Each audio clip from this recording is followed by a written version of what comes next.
Hey there, Jay Riddle. How are you tonight? See, we have 3 people. Feel free to give me a sign of your presence in the chat room. Cryptid, hey. How y'all doing tonight?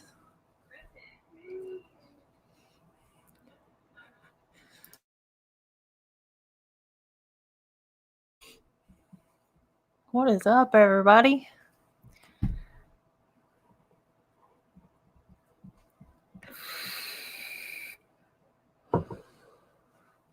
Just thought I'd come on and hang out for a little bit with you guys tonight. Let's see here. Oh, let me turn on my phone too, just because I don't trust these ducklings all over the screen. I don't trust the duck.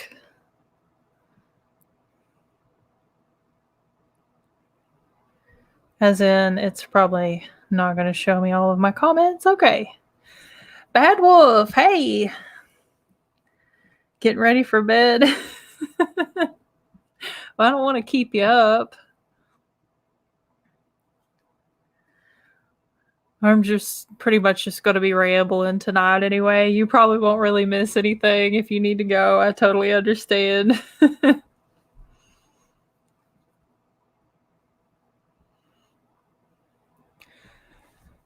Oh, let's see here. I did have some interesting stuff to talk about. I didn't write any of it down, so who knows how much of it I'll remember. Has anybody been listening to the Pair X show by any chance? It's on again tonight, of course, at midnight Eastern time. Eastern EDT, I guess, because we're in daylight savings time. Or what is it? Rambling is fun. I would know. I do a lot of it.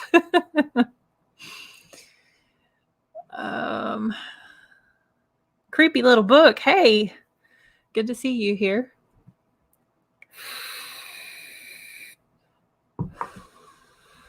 I didn't upload today because I needed to take a little bit of time and get back to my book because it had been a few weeks, unfortunately, since I had had some marathon writing sessions, and I just couldn't do it all. And the Pair X episode took me 3 days to complete this time. I usually give myself from about 7:30 or 8 in the morning until noon to finish it, and I didn't get it done in time. So unfortunately, it ate up most of my week, and I was like, well, I kind of need to work on my book this week. So I'm going to try to film some YouTube videos this weekend, though, and get ahead, get, several of them filmed. I did upload 2 last Friday, so I guess that makes up the difference, hopefully. Oh, gosh. I'm having like allergies or something. I don't know, but probably going to be sneezing into the microphone here in a minute or two. What's everybody been up to?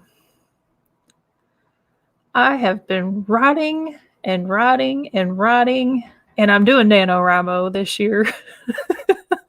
So I've been NaNoWriMoing.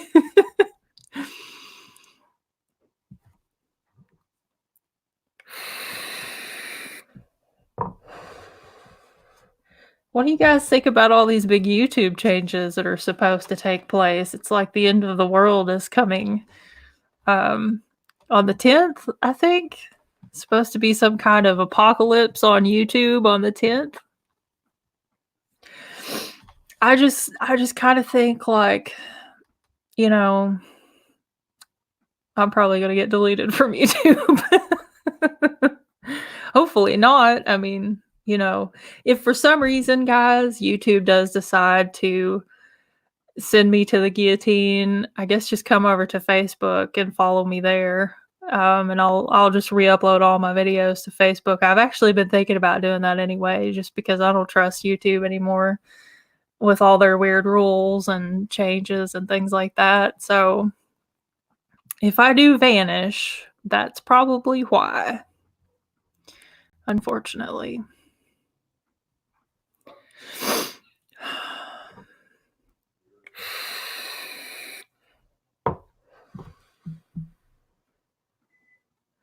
Had kind of a weird experience yesterday. Um, Kind of weird to talk about too. I don't think it was paranormal. I think my imagination was in overdrive where I've been kind of on a marathon riding spree.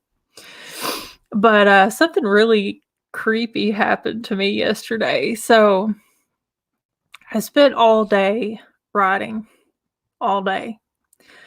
And then in the afternoon or evening, well, it was in the evening, um, I kind of felt bad, so I decided that I would, like, relax and take, like, a hour, 2-hour break or something like that, and, I fell asleep accidentally, and I had this really super weird dream, and I'm not even gonna try to tell you about the dream, but when I woke up, something that happened to me in the dream, I could still feel it, like physical pain, and the reason I woke up, like, that was part of the reason I woke up, but the other part of the reason is because I thought there was a cat locked in a closet or a room with the door closed or something, and I was like, "Oh, that's probably Naples. She's probably, snuck off into a closet or something when she had the chance and was forgotten all day," or something like that, whatever, and so I run over to a door and I open it and I'm like, "Come on out," and there was no cat there, and I was like, "I still hear this sound like a cat digging at a door." It was, like, loud, you know? You ever heard a cat try to get into a door, like, they'll take their claws and pick at it and, like, just make a lot of, like, a ruckus? I guess they make a ruckus, and at the same time, I could hear a cat. I thought it was a cat, maybe it wasn't supposed to be a cat, I don't know, but I could hear this, weird crying sound, and it's almost like a tomcat. You know how when they make weird tomcat noises and they're kinda, like, in heat and they sound like they're saying words? It was kinda like that, and it kinda sounded like it was saying hello, but in a weird cat voice, and I'm, like, looking around, I'm like, "Where are all my cats? Is there a cat locked in somewhere?" And I'm, like, for probably 2 or 3 minutes hearing this noise, the picking sound and the cat, I thought, and then all my cats are accounted for and asleep out in the open. There were no cats locked in anywhere. And it was like as soon as I realized that, the sound stopped, and I was like, "What the hell just happened?" So, I don't know what that was. I don't know. It probably wasn't paranormal. It was super creepy, whatever it was. It really creeped me out a lot, and I just kinda had a weird feeling for the rest of the day after that. It's like, was that, where I was really exhausted and maybe it carried over from a dream. It wasn't in the dream though, so I don't know. It was peculiar. I'm not gonna say it was paranormal because it probably wasn't. Maybe like 5% chance it could have been. 95% chance it wasn't, maybe? I don't know. Super weird, and I can still hear that creepy meowy voice when I think about it. Supposedly this whole area where I live is super haunted, and the neighbor, because we're all kind of in one yard, there's like a whole bunch of houses in a cluster out in the middle of nowhere. And supposedly there's a lot of paranormal activity at one of the neighbors' houses. And we've heard some crazy stories about that. Like, you know, I don't know if I should mention it because it's not really my story to tell, but like, okay, so apparently this woman said that something like shoved her out of the shower one time or something like that. I don't know. So hopefully, if it's haunted, whatever it is stays in her house and doesn't come to mine. I don't know. Pretty scary. Anybody out there got any new ghost experiences or dogman encounters or anything like that? Oh God, I probably shouldn't talk about this. I'm gonna get myself in so much trouble. I'm not gonna say how, but I was snooping and I heard through the grapevine about this Dogman video that was making the rounds, and I wish I could show it to you guys, but it's gone. I can't show it to you. I can describe it really well, I think, hopefully. There was a video mentioned here in the last couple of weeks, and supposedly this person caught a Dogman, like really, really captured a video, really good quality, really good shot of Dogman. And it wasn't just like 1 or 2 seconds of footage. It was apparently several minutes of really good close footage with a high resolution camera. And so I was like, I'm all over this. I've got to see this. So I went snooping through Facebook a couple weeks ago. I think it was a couple weeks ago. And I found it just by creeping, because I'm like, I'm an internet detective, you guys. I can find anything out on the internet. So I went creeping and I found it. And I watched it and I was like, okay, I don't believe this video is legit. I think this is staged. First of all, it was really good footage. It was, oh God, I'm going to get myself in so much trouble. You know what? Whatever. Okay, so this woman was sitting in her car. She was parked against, like, at the end of a parking lot against a foresty type area. Well, actually, I do know what state she was in. I'm not going to say, because that makes it too specific. And she saw something in her rearview mirror, and she started filming it through her rearview mirror. Okay, and it's like right inside the bushes and the shrubbery and the foliage, but you can see it, but it's just like right barely behind this foliage, right? And she's sitting in her car, so she's like basically a little more than a car length away from this Dogman. And so she tells this story. She was like picking somebody up. That's why she was in this public parking lot. Did you see it? Okay. I'm sorry if I step on anybody's toes. I have to talk about this because I got really excited about it. And I should probably just keep my mouth shut. No, I'm not going to, though. Okay. She's filming it through the mirror.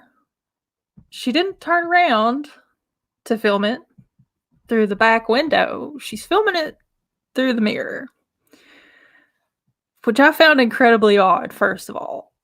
So this thing, you can see that there is a thing there. You can't see if it has like a dog face. You can't see if it has claws. You can see that whatever it is, it's substantial in size because it does look tall and it looks broad. Okay, so she is definitely capturing something, but she's filming it this whole time through the mirror. And then at one point in the story, she's like, I eventually got out of my car and I walked to the back of my car. So the way I understood it is like she went like basically to the back tire by the trunk and stood there and looked at it. But she didn't film that part. Cryptid, if you know what I'm talking about, like, does this make sense to you? What do you think about it? What is your take on this video? Because if she's telling the truth, she caught an amazing video of something that's not a bear. It wouldn't be a bear. A bear wouldn't stand there like that, I don't think. I mean, I'm not like a bear psychologist, but I don't think it would be a bear. It just wouldn't make any sense. It's obviously not like a deer. It's too big to be a groundhog or a raccoon or anything like that, because this thing's big. What do you think about it? Because you know what I'm talking about, and I think I know why you know what I'm talking about. I mean, and no offense to her if she really is telling the God's honest truth, like no offense at all. It just doesn't make any sense. First of all, if it were me, I just talked to somebody. I think I told you guys about this in the last stream, I believe. I made kind of halfway friends with this person from Pair X who also does a show.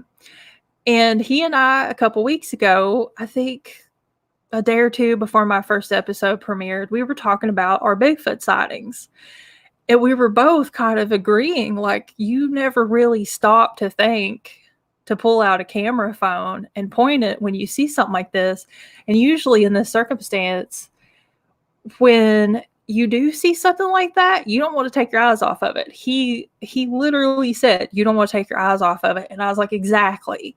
It never crossed my mind when I saw Bigfoot to pull out my cell phone. And I don't know, I don't really remember, but it was probably in my hand or my pocket. It was probably nearby. It never crossed my mind because I was too busy looking at it. I was too busy, like, never popped in my mind at all. Okay, so that's not the one you saw. I was thinking maybe you might know what I was talking about because it was, never mind. But yeah, we were talking about that. And I was just thinking, like, first of all, wouldn't this woman be terrified? I would be terrified being that close to my car. I think the first thing I would do is probably start up my car and take off. I would like to say and think in theory that, like, oh, I'd jump out and go at it. I would love to be that person who could maybe do that in real life when something like that happens, but no, that's not how you react. You definitely don't sit there and calmly film it through the mirror and kind of halfway narrate, like, apparently there's something in the woods. Like, I totally see something back there. It's not what happens. I mean, I lost my mind when I saw that Bigfoot. I was flipping out. And I was scared. I was terrified. And then, of course, the Dogman sighting that I had, if that's for sure what it is, and I'm like 97% sure that what we hit in the road that time was Dogman, because it totally fits the description, even though back then I didn't really know what a Dogman was. But there were no phones. There was no such thing. Well, I mean, there was a such thing as a cell phone, but nobody had cell phones back then, unless you were super rich and lived in New York or something. But country folk didn't have cell phones back then. They would have probably been like the big Motorola bricks or something, I guess. So that wasn't an option back then. Even if it was, it happened too quick, even if I'd have had one. Oh, no. Okay. I got you, Cryptid. But I mean, I know, like, it depends on how much time you get with your encounter. This woman apparently had several solid good minutes. And anytime I've ever seen anything, like all of the UFOs that I've seen, seconds, just a few seconds. All of the ghosts that I've seen, they were gone in seconds. Except one. Well, maybe two of them. Again, there was no such thing as a camera phone back then. And I didn't know they were ghosts when I was looking at them. If you're in a space where you get the opportunity to kind of go through the emotions and process your feelings, and then I need to film this, then yeah, okay, I totally get that. But I don't know. I've been wanting to tell you guys about that, and I just thought, like, God, I wish I could show you that video to see what you guys think of it, because it just doesn't make sense to me. Like, the best part, she gets out and goes to the back of the car, but she didn't film that part. And everybody's freaking out over it. Like, oh my God, this is amazing. You got amazing footage. Did she, though? I don't know. It sucks that the post is gone, because I would tell you guys how to get to it so you can go look. I mean, and that's another thing too, is like, why are you not sharing this now? Why all of a sudden is it gone? It's fishy.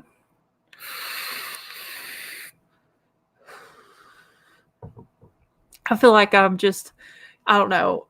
I get excited when people have footage of stuff, and with the exception of like CCTVs, because those things are capturing a lot these days because so many people have them. And the more there are, the more security camera footage there is out there, the higher the odds are that we'll get to see good footage of a ghost, or other things, depending on where the camera's pointed. I guess if it's pointed in the woods, maybe there would be a higher possibility of seeing a cryptid. But I just feel like everybody these days is just hoaxing, and it's so easy to hoax stuff nowadays with all of the Adobe suite that you can get, and you can easily create amazing computer generated effects and stuff like that. And it's just, I get so excited when I'm, looking through the internet and I see something and it's like footage of Dogman captured, and I'm like, yee! And then I look and it's probably not anyway. And then the worst part too is like, then if somebody comes out with good footage, like my ghost picture and my ghost picture video, which is incredible, amazing, it's proof, it's absolute 100% solid proof of the afterlife or something, or demons or aliens or something, nobody believes that it's real because everybody hoaxes stuff so much that nobody believes it when someone honestly has evidence. That's the worst part,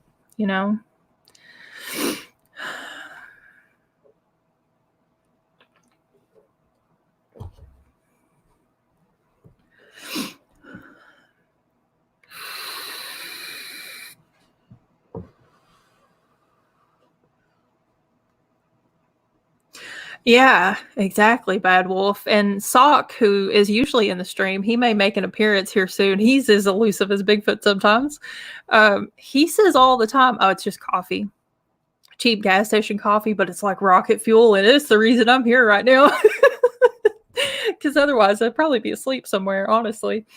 But that's the thing. Bad Wolf is like, and Sock says this all the time. He's like, I spend so much time in the woods and I've never seen anything. I spend no time in the woods and I've seen two things. I spend no time. I do not go into the woods. I don't like to go into the woods. I don't like bugs. I don't like dirt. I don't like anything that's in the woods.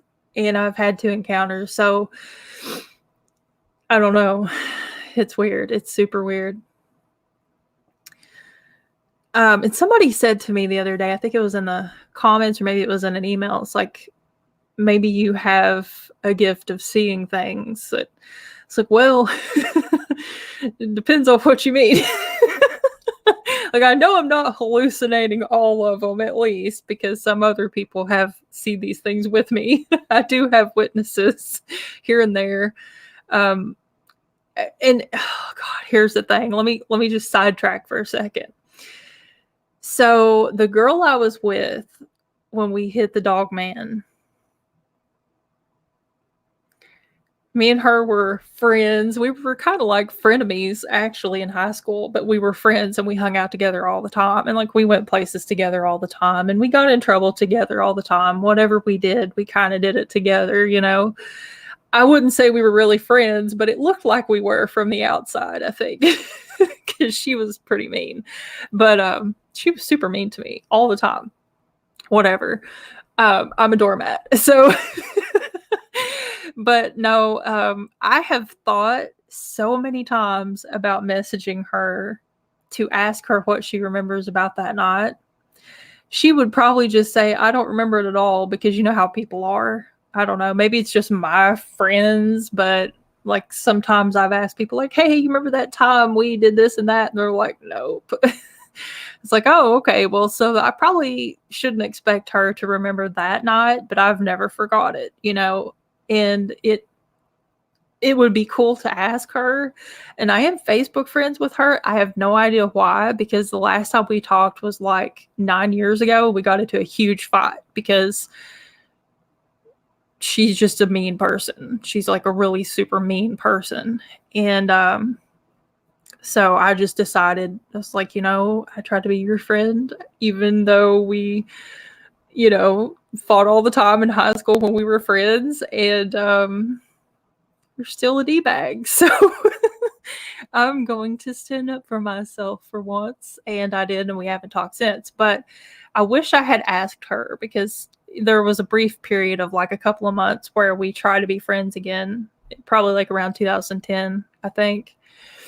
And I didn't think to ask her about it then, but I wish I had, to see what she remembers about it, because maybe she saw more than I did. You know, she's not like, she's an atheist, and she's not into paranormal stuff, and she's not interested in anything that's not tangible and real, and she's one of those kind of people. So she, at no point when it actually happened would she have been like, oh gee, I wonder if this is a cryptid, you know. I don't think cryptid was even a term back then. Maybe cryptozoology, I think, was a word that I had seen online, possibly. But the internet was a different place back then. It was a baby. So didn't have access to the kind of information that we do now. So there's really no way that I would have known too much about anything.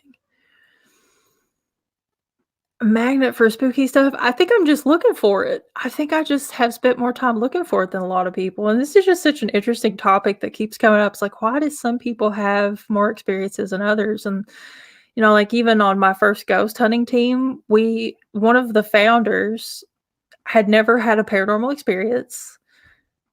I don't think he really believed in ghosts at all, yet he continued to ghost hunt for years. And it's like, well, how have you never had an experience?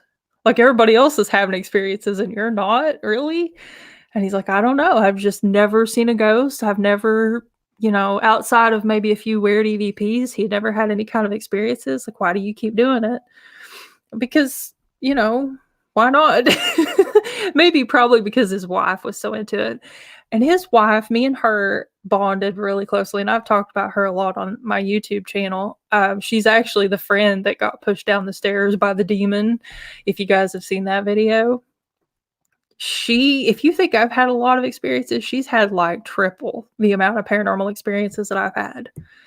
I mean, crazy stuff that just makes my experiences sound like amateur hour experiences.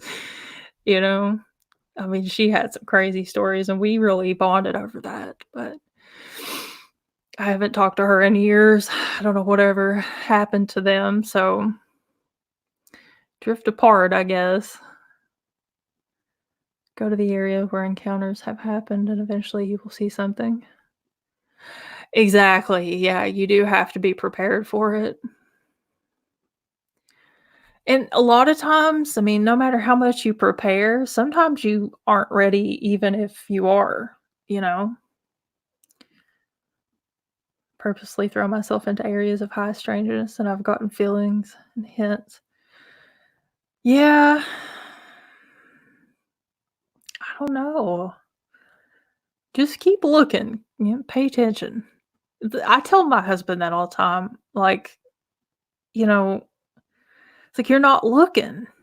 We'll go out to look at the sky at night sometimes, like, not now that it's super cold, but I kind of like watch him as I'm looking for aliens, and I'm like, quit looking down, quit looking at this, quit, look back up. You got to look up. You have to keep looking. You have to pay attention. I think it's just the difference in how observational we are, how much we observe. I don't know. It's really strange. It perplexes me. What kind of cat fiasco is going on in there? Oh god. I don't know if you guys can hear that, but my cats are making all kinds of weird noises. Hopefully it has nothing to do with what happened yesterday. Who knows?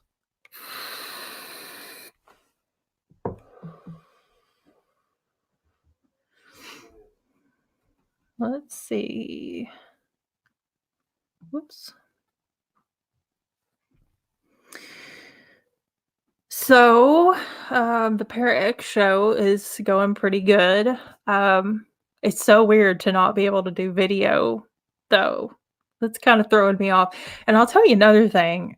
I thought initially that it was going to be super easy to just sit down and talk and talk and talk and ramble for 59 minutes about any given paranormal topic because I've done that for so long on live streams and like, we talk about all kinds of cool stuff. I feel like we have great conversations on here most of the time. Sometimes we get wild, which is awesome and fun, but sometimes we have serious conversations and especially back when I did the regular Monday night live streams. And I quickly learned there's a huge difference when I'm sitting here talking to myself. That's when it gets super weird. I don't know, it's been so weird. It's like I'll sit here and I'll talk and talk and talk and, like, I talk into my mic and it goes straight into, well, I've been using Adobe Premiere, but I think I'm gonna start using Audition this week. I'm just better with Premiere, and it has the same capabilities that I need, so I've been using Premiere even though it's not really for that, but Audition is, so I'm gonna get my act straight and just switch over to Audition. But anyway, neither here nor there. But I'll just like talk and talk and talk, and then I'll be like, surely that's 30 minutes of conversation. And then I put the clips in the right place of the timeline. It's like, that was 3 minutes? Really? It's been difficult, but I mean, it's going well. I think it's kind of fun. I don't know if any of you guys are getting to tune in. Right now, I'm kind of covering topics of stuff that we used to talk about on the live streams. So if you're not getting to listen to it and you want to, don't stress about it too much because honestly, some of it is like other stuff that I've talked about. And I'm actually going to do, I'm not sure if this next Friday, if I'm going to do, I might do something with Ghost because I haven't really talked about Ghost once already, maybe. I get to talking about UFOs, and that's all I want to talk about. So I need to switch it up and talk about something else for a little bit. But it's probably going to be a few cases for the next couple weeks that I've talked about on the channel too. So if you miss it, it's not a big deal. I've been trying to find some cool topics for videos. The Duende, of course, you guys recommended that one. That one was cool to research. Pretty crazy stuff out there. I couldn't find too many good videos, but I learned a lot making that video. I'd never heard of a Duende before, so it was pretty cool. If you have any other ideas, please, for the love of God, tell me because I never know what to make. Oh, and I had a troll comment the other day, and I was like, really, she's right.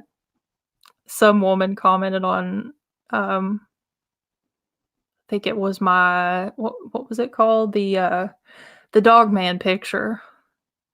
The one I recreated a Dogman picture for, whichever video that was. For some reason, it's escaping me. Like, what state was that in? I don't remember.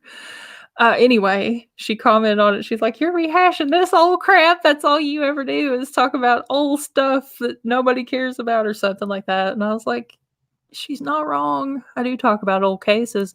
If it ever gets stale or boring, let me know because I do have a little bit of an affinity for old paranormal cases. I know not everybody does.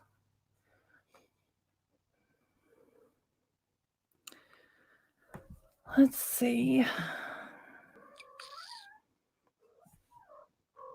Pippi, could you keep it down? Trying to do a live stream. She's just in the background like meow meow meow meow meow. Oh my god, you guys, these cats are out of control.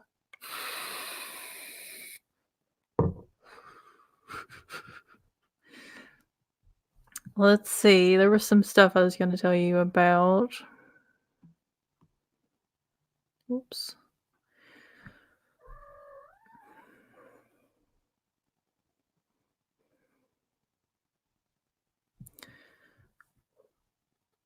I'm thinking really hard right now. I'm trying to remember what it was that I was going to say.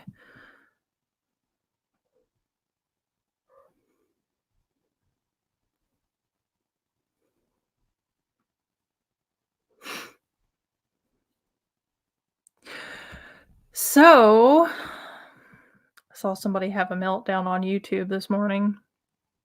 It was kinda sad, but also kind of like, not the place, dude. Um, Apparently, like, I don't know what YouTube's trying to do. I got this really weird survey this morning asking me about my opinions. I was like, "You care about my opinions, really?" They don't. They spoiler alert, they don't. But then I was watching this other YouTuber who does live streams, and they're like reaction videos, and he just reacts to all kinds of crazy stuff on YouTube, and so he had a total meltdown. Everybody in the comments was like, "Are you in a bad mood? Are you in a bad mood?" And he's like, "Yeah, I'll tell you why I'm in a bad mood." And so he kind of went on this tangent about the stuff that I've talked about recently in some live streams about like it's kind of weird the stuff that YouTube's promoting, and then now YouTube's making all these rule changes, and I don't know if I'm going to get deleted off YouTube in December. Probably, maybe, I don't know. I mean, I'm not commercially viable, I don't think. But then again, we don't really know what that means yet. Um, I don't think anybody has really figured out exactly what that means yet, to my knowledge anyway. I mean, we can assume commercially viable, plain English, but we'll see what YouTube uses that term to how they define it. I guess in a couple weeks. Could you please keep it down, Pibby? I'm serious. I'm trying to talk. She has no manners. But yeah, so this guy was talking about basically all the same problems that I see a lot of people having now, like channels are just some of them are just like poof, they're just stagnant and not growing and stuff, and it's really kind of worrying me. So I don't know. I was looking around to see if there was really any big competitor to YouTube, and apparently there's really not. I mean, YouTube's kinda got the monopoly on things right now, it looks like anyway, and I think Vimeo changed so much, I don't think that would really be a suitable place for Paranormally Correct to move to if it gets deleted, but, I'm kinda worried about it a little bit. It would suck if they deleted all my videos, so I may try to get some of them off of YouTube and get them, well, not take them down, but, like, re-upload them over to Facebook or something so that I have them somewhere. Um, I don't know, that's really, I guess, about the only thing too crazy going on right now. BitChute? I'll have to look BitChute up. Let me check that out. I think I've heard that name.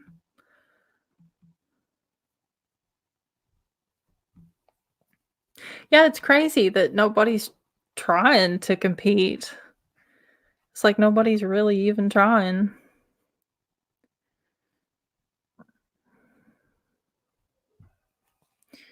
I guess Facebook is about the only real competition that they've got. But, Facebook is such a different platform and people expect different content over there.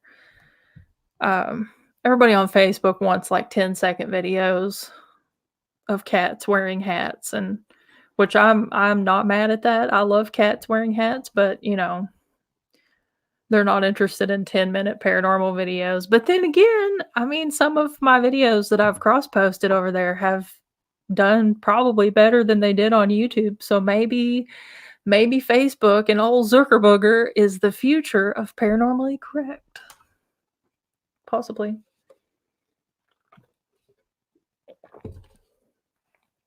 I don't know.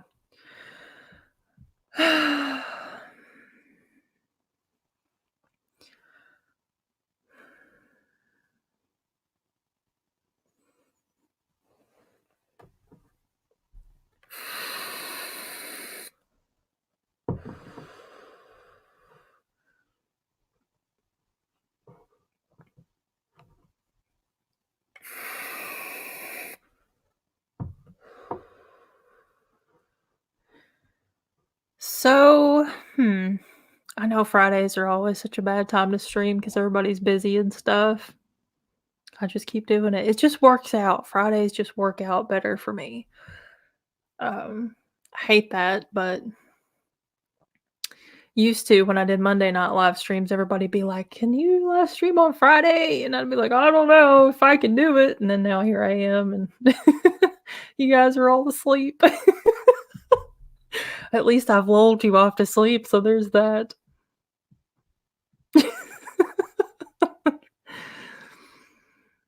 Oh gosh.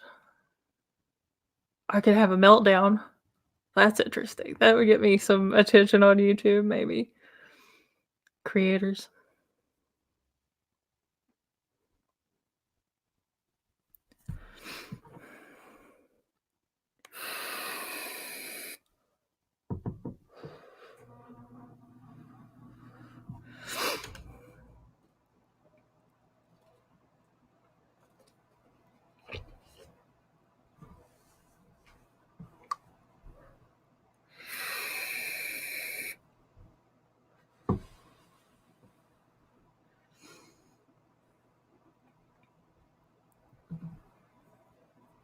Another thing that's kind of weird on YouTube, I got an alert the other day that said that um what did it say? Something about everybody had to acknowledge their changes or something like that. There was like a banner at the top of the page, and it was asking questions about like if your content suitable for kids. And I know it's because of that COPPA stuff that's going on. I wonder if that has anything to do with a commercially viable problem that keeps coming up. Everybody's talking about it. I know a lot of people on Reddit are talking about it. Actually, I think earlier this week I saw on Reddit there were hundreds of people just posting and posting and posting incessantly that their channels were getting deleted. And one person actually said that they had around 10 million channel views and their channel got deleted. And I guess the way I understood it, they hadn't broken any TOS things, rules, violations, whatever. They didn't have any violations or something like that. And for some reason, YouTube's been kind of purging a little bit already leading up to the 10th. So,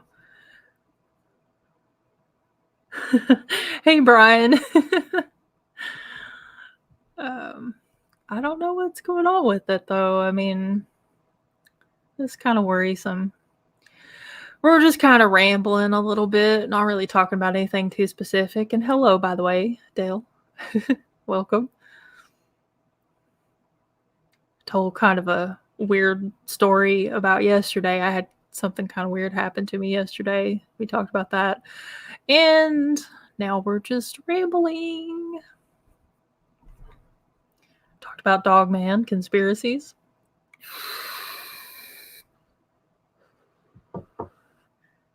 Funny story about that Dogman video. Where was that at? Why can I not? Oh my God, my brain is fried for some reason. I'm just like mentally tired right now, I think. The last Dogman video I uploaded, the one with the picture. I'm going to have to look. Hang on. Let me just go look. Why can't I think of the name? This is weird. Holy cow. On Away. The On Away Dogman. Okay, so some random person on MeWe the other day was like, this video is shit, and the person who made it didn't even talk about the second picture in the thumbnail. I don't know if you guys know which one I'm talking about, but if you go look at the thumbnail, it's the same picture twice. So I guess he came to my channel and disliked my video because I only talked about one picture of Dogman and not the second one, but it's the same one. It's like, thanks for the engagements, I guess. Whether you click like or dislike, it helps me a little, you know. I have one person who religiously clicks dislike on my videos, and I wish I knew who it was. I feel like I probably do know who it is, but I just wish I could tell them, like, if you really want to hurt me, don't click anything and don't comment on anything. That's what really hurts. If you click like or dislike, it helps a little. So people don't understand that. That's what I do. If I don't like a channel, I don't click anything. I don't comment anything because then they don't get that engagement, you know? So best to just stay out of the way sometimes.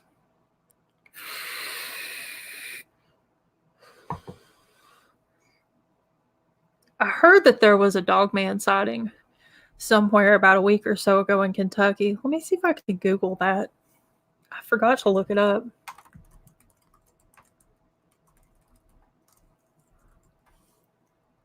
I don't know if that would have been October or November.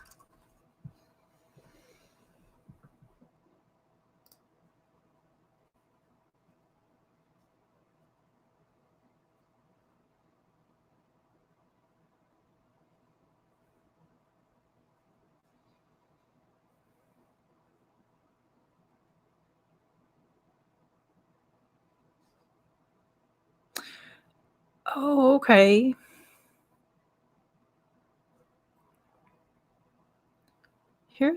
This may be it, actually. A man has released the images of a creature he believes could either be the dog man, not a dog man, the dog man, or Bigfoot. Kentuckian Kirk Stokes, has anybody heard about this? Has been looking for cryptids and uploading his findings to YouTube. I wonder if that's that one guy that had a whole bunch of Squatch calls. Let me look him up. Kentuckian. I hate typing the word Kentucky. I don't know why. It's just an obtuse word. Kirk. God, I can't type for crap on my phone.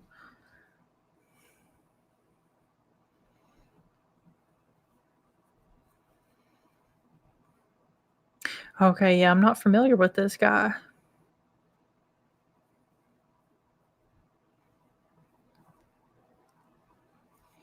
There's no date on this article, though, so I don't know when this came out. I don't know. I'll post it on the Facebook page if I can find anything interesting about it. Do you ever go into the woods at night? We were actually just talking about that. I don't go in the woods at all. I don't like the woods. I don't like nature. I don't know. I don't ever go into the woods. I have been in the woods at night a few times in my life, and I guess the creepiest part about it for me, like in Kentucky, is just worrying about bears and stuff and snakes.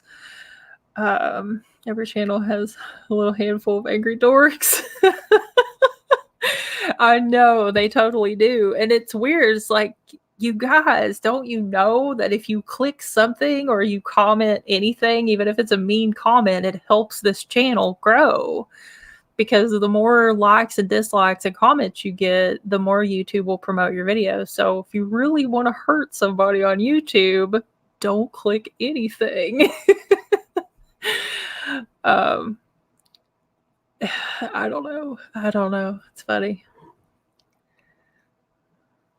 How about you, Dale? Do you go in the woods at night? Do you ever run into anything, or have you ever seen anything, woods or not?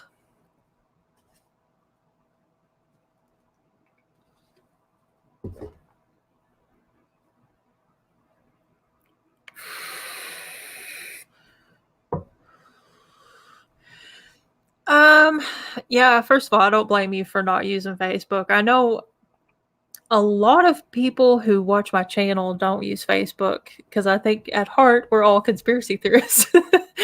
And I don't really care for Facebook either, but Facebook doesn't inhibit paranormally correct like YouTube does, so it's turned out to be a really good place for me for that purpose. MeWe, I think everybody on MeWe is an alien. I don't think they're even human because they're the weirdest bunch of people. I mean, it's like, it is the weirdest corner of the internet that I've been on in a long time, provided I don't go to that many places on the internet.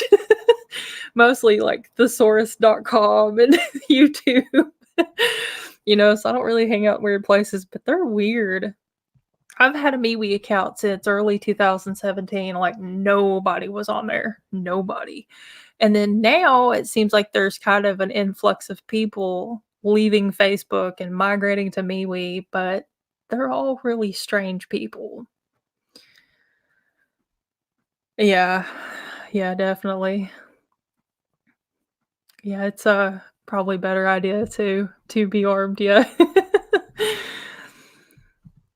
Um, but I don't know, MeWe is weird until you get used to it, and most of your friends probably won't be there because nobody really uses it, like, nobody that I know uses it.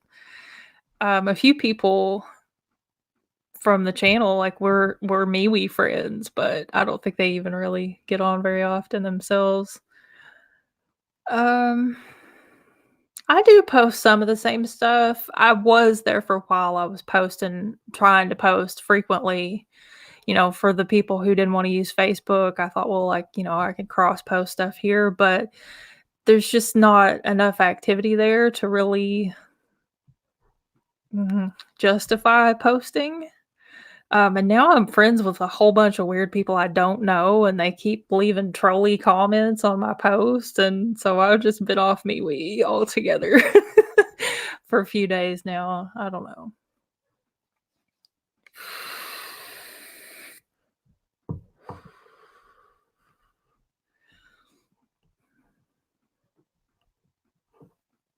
It's mouthy cats. They're still in there talking. There's actually a group that's really popular on MeWe. It's called "MeWe is not a ghost town."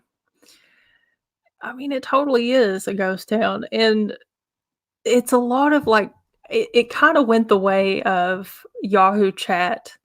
You remember way back when the internet was, like, a new thing? Not I mean, obviously, it's been around in various forms for many years. I think, like, since the '60s, the military had access to it or whatever, but, I mean, like, back in the, Windows 98 days.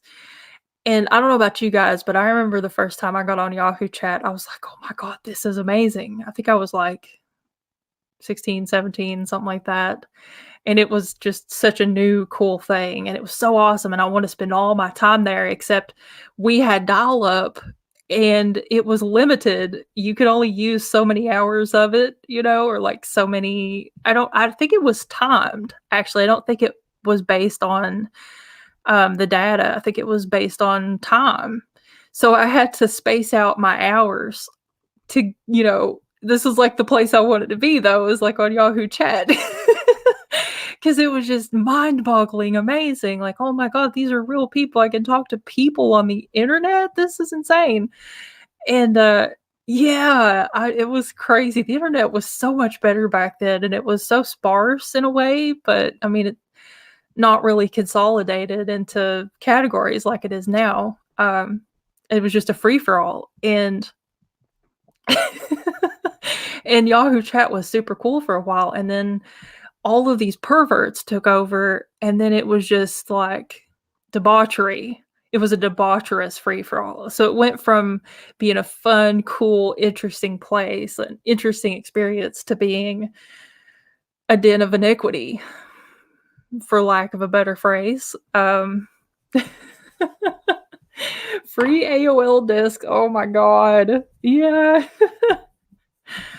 I never really used AOL that much. Um, I don't think I really used it at all. I think I had AIM, AOL Instant Messenger. I liked, ICQ and Yahoo Chat and Yahoo Messenger and, what else did I use? I eventually used MSN Messenger. That was the old school Facebook. That was where all the drama was when I was younger, like, when it first came out, and oh my god. My very first email address was boogereater@hotmail.com. In case any of you have ever wondered, I wonder who was the lucky person who got the name Booger Eater. Not Booger Eater 1, not Booger Eater 2, not Booger Eater 84. I was the original Booger Eater at hotmail.com. I don't eat boogers, but we had to make an email address at school when I was in high school, and I was like, What? I don't understand. This is weird. I don't understand. And so everybody's like typing in their names like blah blah blah 1984 or something generic and not interesting. And I had to be cool and edgy and creative and do something, I don't know, to get attention probably. Let's be honest, I was a teenager. I probably just wanted attention like, yeah, I'm booger eater. So, like, in all the years that I used MSN Messenger, I got inundated with messages, "Do you really eat boogers?" all the time. That I just random people would send me messages and ask, "Do you really eat boogers?" I got so tired of it. I mean, it was cool for a while, all the power I had as the original booger eater, but then I grew tired of my power. It was just too much. Hey, Jeffrey. For one of my Spider-Man voice from Civil War. Yes, Y2K. I have a friend who worked in tech stuff around that time, and we were talking about that one time years ago. And I was like, "Oh, you remember when everybody thought the Y2K bug was going to come get them, and we were all going to die, and the world was going to end, and like all the prisoners would be released from prison because the grid would go down?" And he's like, "It really was going to happen." I was like, "What do you mean?" And he told me, he's like, "There really was a problem, but we got it fixed." There was like a huge influx of people being hired to fix the problem, so I guess they fixed it in time. So, of course, like my mom, my stepdad, and my grandpa both worked. They all worked for IBM at the time, and I remember them saying they basically really didn't know for sure what would happen. Yeah. But then still to this day, you see people all the time, not all the time, because not I don't think many people remember it, but I do see people from time to time who say, "Oh my god, I can't believe people believed in the Mayan apocalypse and Y2K." It really was gonna happen. Yeah, it really was. That was no joke. It really was gonna happen. Crazy stuff. Crazy.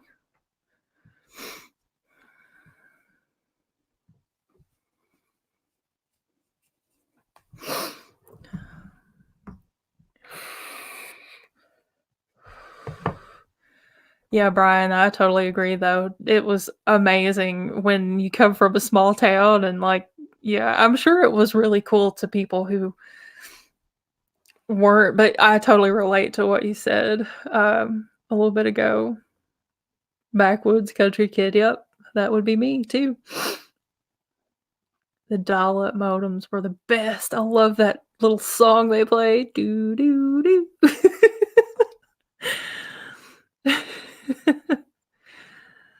I tried to.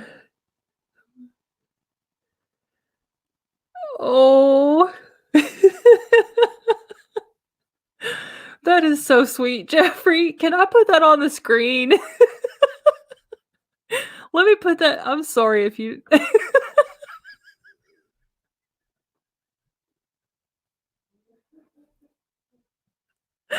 You're mad and they're laughing.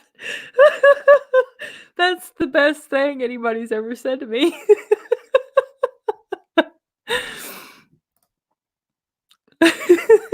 Whoops, I didn't mean to click that. Oh my gosh.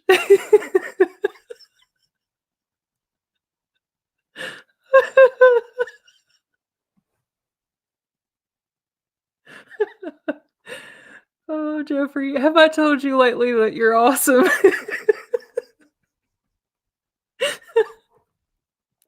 I'm gonna cry.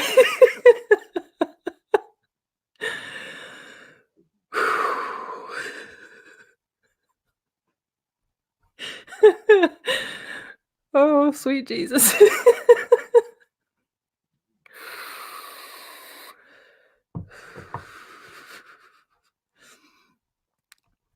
Smoke them if you got them.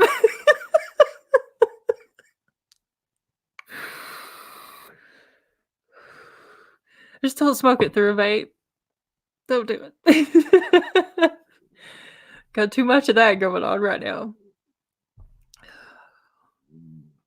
God, my belly's growling. There's either a demon in the room with us right now, or I am super hungry. I hope it's not coming through my mic. You guys be sitting there and be like, I'm sorry if it is. I had my peanut butter sandwich today. It shouldn't be doing that. I don't know. It's probably paranormal. Trying to become a stand-up comedian. Yeah, you should get into film stuff, Jeffrey. That's a good idea. That's like, I don't know. That's my thing too. I like film stuff. I've got some friends who used to do, well, I wouldn't say I'm friends with them now because everybody just moves away and then you never see them again. And then you're kind of technically not friends, I don't think. But anyway, neither here nor there. I used to go to a friend's comedy show that it was just like local comedians over in South Point, Ohio, at this really nasty little comedy club. I think it used to be a motel or something, but it had like an old room that they, put the chairs for the audience in, and they had like a little concession stand and a little stage, and so it was a dump. But a couple times a week, local comedians would come in and do stand-up routines, and oh my God, those are some of the funnest times ever. I love going to stuff like that. Hilarious, crazy. And a lot of times, like, the best part was when somebody would get up there and they were really unfunny. Like, not funny in the slightest, and people would boo. And one of the comedians one night kind of got into a little bit of an altercation with someone in the audience. There was an old drunk guy who looked like a biker, and he was yelling, "Hey, Sock!" He was yelling like, "You suck!" He was just, antagonizing the comedian, and comedians started getting snippy, and then they got snippy at each other, and then the drunk guy jumped up. And why Friday nights? I was just talking about that. Yeah, people used to say like, "Oh, instead of Monday, can you do Friday night stream?" And now I do them, and everybody's busy. I'm sorry. I'm going to try to quit doing Friday night streams. I swear to God, right here, right now, I'm going to try to quit. I'm going to do them another day in the week so that you guys are not busy. Zack Snyder. I don't know if I know who that is. Direct a Superman movie. That would be cool. That would be really cool. Put the mic down to your belly. No. No. I can't believe I didn't see that till just now. My friend was on the show Orange is the New Black. Oh, that's cool. That's really cool. I've never watched that show, but I hear people talk about it all the time. Paranormally correct on weed.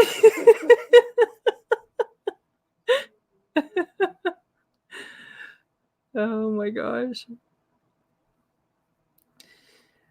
But yeah, I'm sorry, Sock. If you got stuff to do, go do it. Don't feel obligated to stay here. Everyone gets it no matter. Richard Pryor, yes. And Eddie Murphy. I like Eddie Murphy, but I never really loved Eddie Murphy, but Richard Pryor was pretty funny. And Dave Chappelle, oh my God. Matt loves Dave Chappelle. Oh my gosh, yeah, he is. I wonder whatever happened to him. It seems like you don't hear much about him anymore.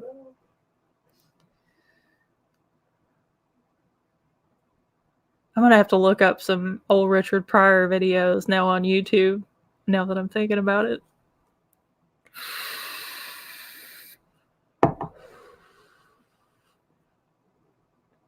Yeah, I love comedians and comedy shows and stuff like that. It's super fun. I think you should definitely do it. You should try, like, go to some open mic nights or something, or schedule some shows, however you do that. I don't know how you do all that, but whatever it is that you do, you should try it. Oh, Dave had a Netflix special? I'm out of the loop on everything. I never know what's going on. I never watch TV, so I don't know. Watchmen, Dawn of the Dead. Oh, okay. Okay, yeah.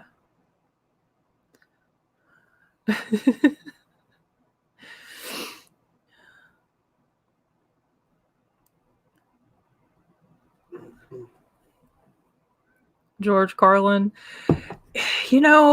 Yeah, George Carlin. He kind of just gets on my nerves, though. I don't know. There's some stuff he said that was definitely like thought provoking, and um, you know, I can't handle him for very long. Small doses for George Carlin. He just seemed like such a grouch, like one of those kind of people that's just always got an attitude. I don't like those kind of people.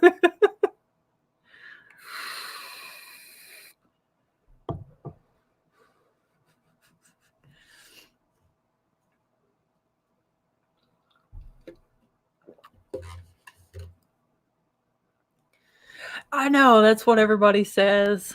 It's probably just me. I don't know. My mom always told me when I was a kid, if I had a horse, I'd ride it backwards. It's probably just, he's too mainstream for me. I actually just posted a meme. I made a meme this morning and posted it. It wasn't just any meme, okay? It was one that I made myself. It's the first time I posted on Facebook in a while, and I just was feeling extra. But I made a meme of that Steven Crowder guy. His little change my mind table meme. And I put Ernest Hemingway was not a great writer, changed my mind. Because I know I have a bunch of people on my Facebook friend list who are like diehard Hemingway fans. And I just don't like Ernest Hemingway. I keep trying to read his books, and I can't make it through a single one of them. Does anybody share my sentiment? Am I the only person in the world who doesn't love Ernest Hemingway? Sometimes I feel so alone, because I just feel like the world loves him and I don't. But yeah, it's probably just me being me. When his pet monkeys died.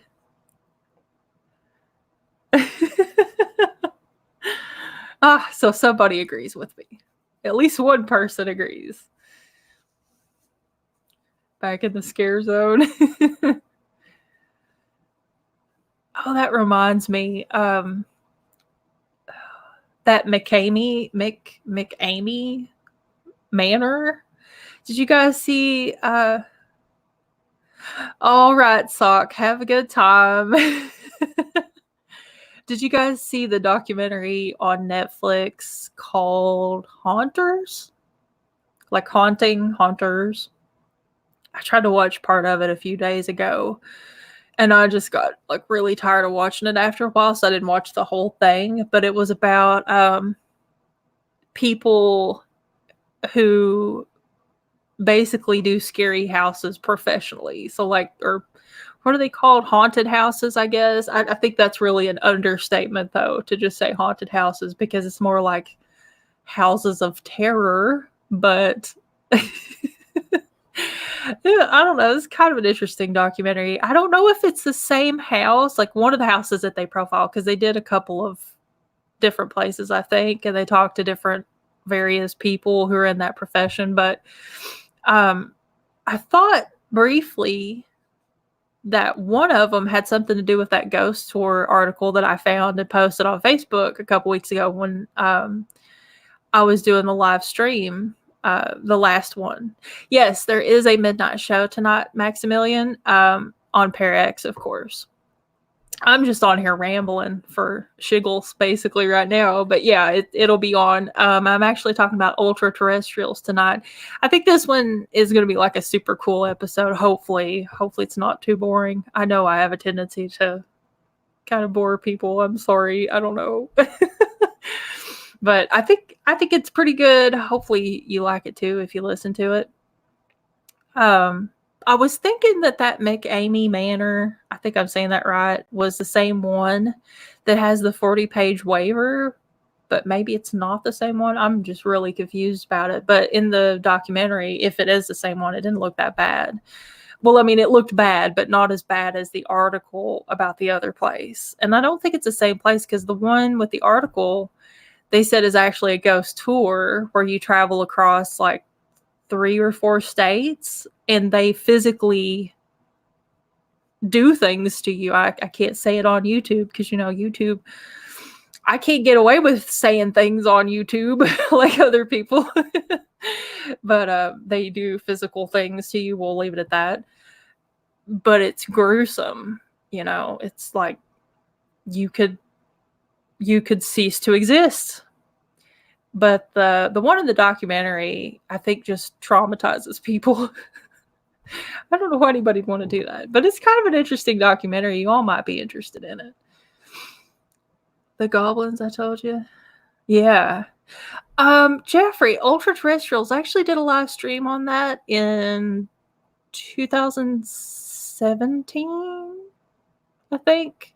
I'm thinking about redoing that video. What I may actually do is take the audio file from tonight, and just make a video out of it because I've wanted to retell that story because I didn't do a very good job on it when I did the live stream because I have a tendency to like get sidetracked and start talking about other stuff as it pops in my head. And then I'm like, reading the comments and then I'm laughing hysterically for 7 minutes straight. So the live streams were always just kind of like a mess for that reason.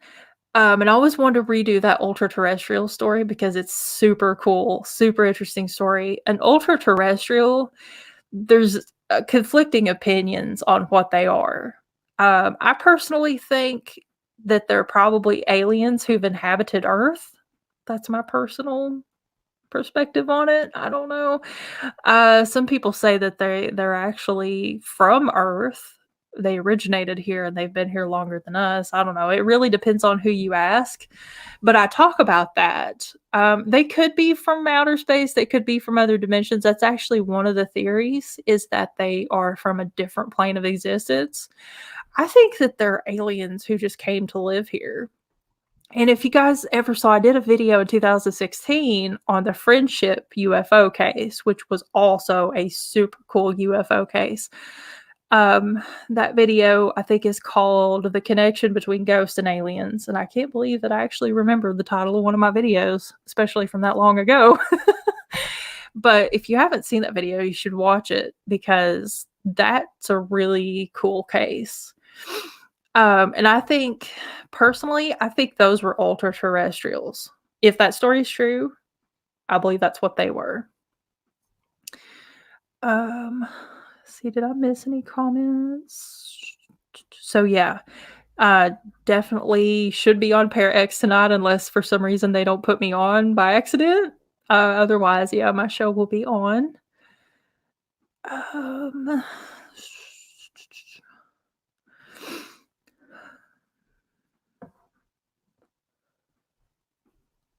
Forgot the name in your last video. Yeah. Yeah, the red caps run by sociopaths. Yeah, I think so too. I looked up the YouTube channel, but I didn't end up watching any of the videos because I don't think I can. I don't understand why you would want to do that to people. I'm not even really the kind of person to play a prank on a friend. Like, I don't like pranks. I think, to me, I don't like to make people feel like that. So I certainly cannot relate to those people that do the scary houses at all. I mean, I guess there's a time and place for everything, and some people truly enjoy going to things like that, and that's fine, more power to them, but I don't know. I don't get it. But yeah, I think you're right. I think they are sociopaths.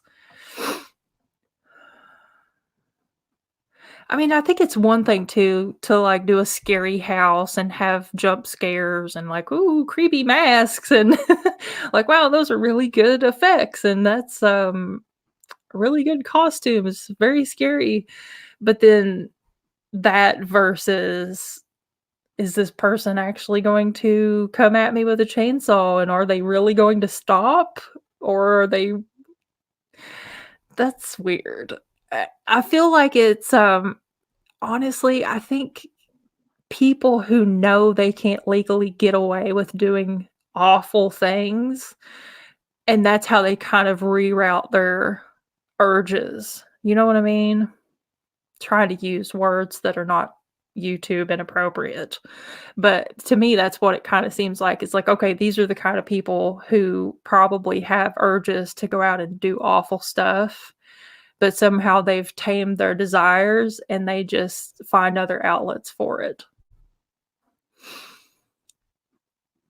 Let's see. What the hell is with these McCamey people? Yeah, I know, right? Bigfoot is from another dimension, that's why you can't find them. You know, I've heard that theory for so long. I've also heard Jeffrey, I don't you could tell me if you've heard about this. I heard this initially at a convention. I think it was the first time I met well, not all of the guys from NADP, but Jody Cook from NADP. Back then, he hadn't established NADP yet. I think he had a Bigfoot team back then, but his booth was set up next to mine, and we were having a heated debate about Bigfoot. And at the time, I was a fence sitter. I didn't really believe in Bigfoot. I mean, I kinda did, but I kinda didn't. I think I wanted to believe in him, but I kinda didn't believe in Bigfoot. But he was talking about how a lot of witnesses say that right before or right after a Bigfoot sighting, they experience a big flash of light, which is akin to, UFO activity, and that a lot of people believe Bigfoot comes here on a UFO and they leave here on a UFO, and that's why nobody ever finds bodies or bones or whatever else, any other traces of them, is that they actually come here by way of a UFO, and I just thought that was the craziest sounding thing I'd ever heard of. But a lot of people have similar reports that kind of go along with that theory, so it's hard to say. I mean, I don't know. I personally think that Bigfoot is just a primate. Once upon a time, people didn't believe in silverback gorillas, I think it was. They were kind of a myth, and or they people just didn't know about them, one of the 2. And then they were discovered, and it was like, "Oh my god, there's these crazy looking apes," or whatever they are, gorillas. I don't know what the difference is in an ape and a gorilla. I know what the difference is in a monkey, I guess. I don't know. I'm not good with, like, wilderness stuff, but, they didn't believe in them until they found them, and it was, like, in the 1900s when they found them.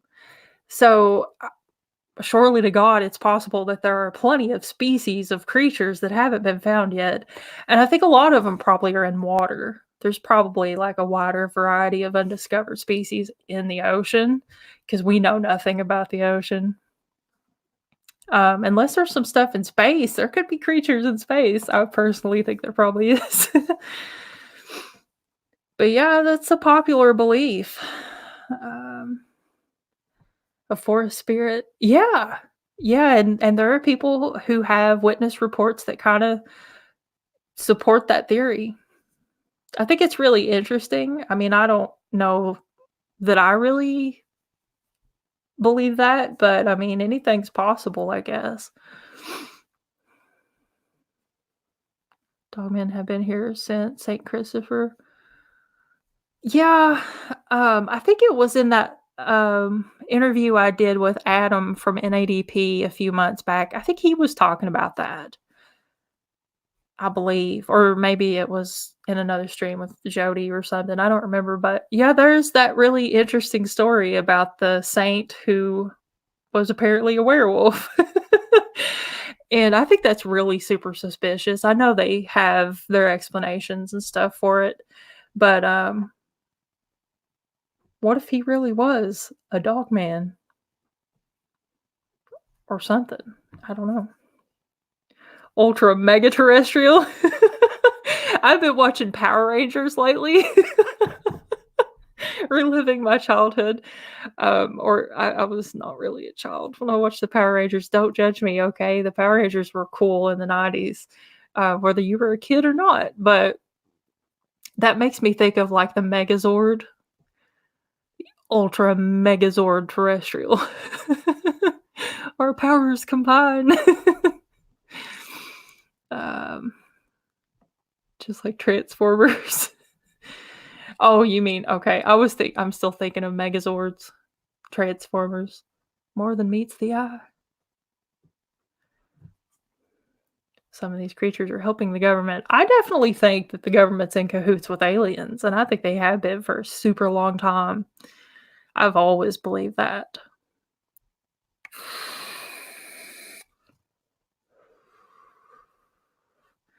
Trying to cover its existence so that others don't get to it. Bigfoot has small hands. Jay. You know what they say about small hands? You have to wear small gloves. Gloves will forever be loose on your hands. Oh gosh, I've laughed entirely too much tonight. My cheeks hurt.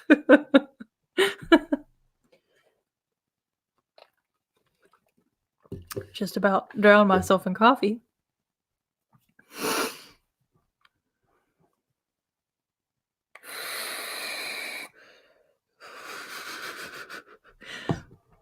Maximilian, are you suggesting we ghost hunt in Power Ranger uniforms? Because I like the way you think.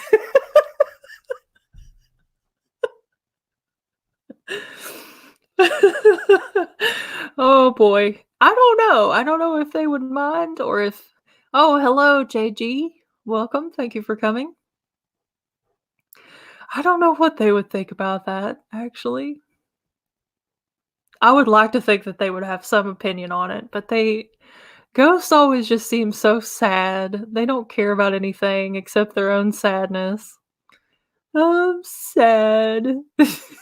Like my sad ghost. I'm a ghost and I'm sad. We don't need to possess them, they're good.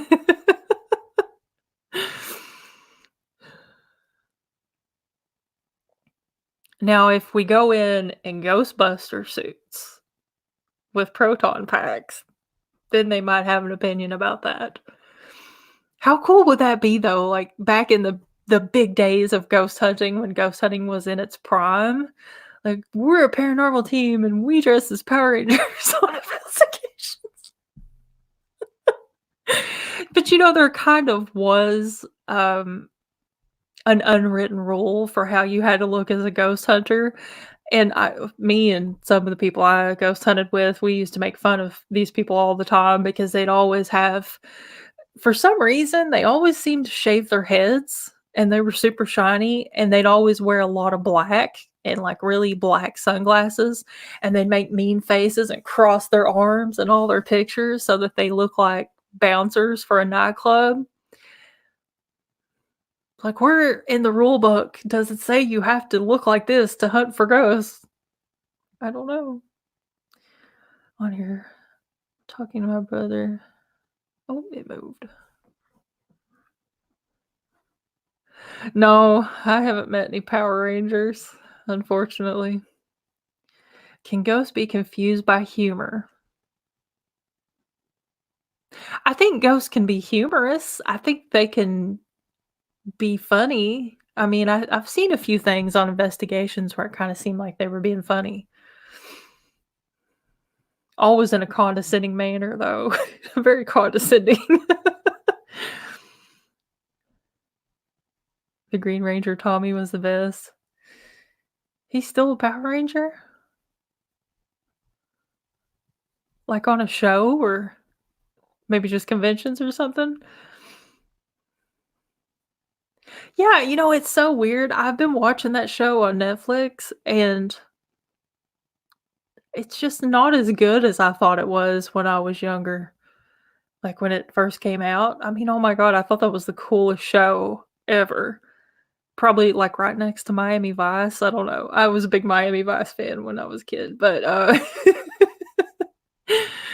um, I have an eclectic taste for TV shows, but it kind of sucks. Honestly, like that show is pretty awful, and I didn't ever realize it as a child. I mean, I wasn't really like a child. I was a little bit older than I think their target demographic. Me and Matt were talking about that because he's like, I never really watched the Power Rangers. I was like, we were a little bit too old for the Power Rangers. And that's why I have all the toys. I have like that super gun that they had where they put their bow and arrow and their sword and all that stuff together and it makes a gun. Probably just got banned on YouTube for saying that word. But anyway, talking about Power Rangers, Susan. I had that. I had a couple of Zords. I had the metallic Rangers. I had one Ranger where you could push the morpher and his head would flip, and it was Billy. I think somebody gave me that one at school. I had a whole bunch of Power Ranger toys. Ghost pranks. Oh, tonight, guys, we're gonna prank some ghosts. I've got this taser and a bag of flour. We're gonna show these ghosts what's really up. Give that a show to me, A&E. You just know somebody's gonna jump on that wagon eventually. If a ghost is haunting my house or apartment, it's going to pay rent. I know, what a bunch of freeloaders. They just creep around and haunt. They do nothing productive all day and all night besides haunt. Power Ranger in his own mind. Doing conventions and shows. Oh. He probably will, Jeffrey. I mean, that's like, I guess for most of those actors, that's really their only claim to fame. They peaked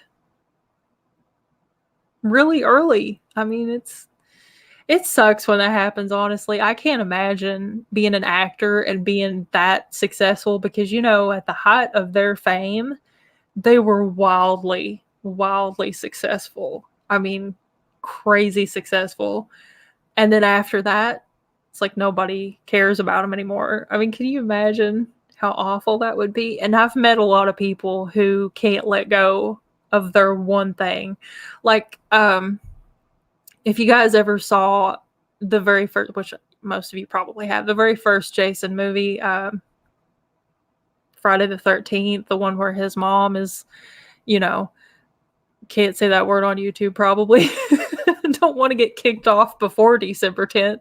So I have to behave a little bit. At the very end of the movie, when the bald little kid Jason comes out of the water and grabs the girl off the boat, that guy still, to this day, does conventions as Jason Voorhees, and he was only in the first movie for like 3 seconds.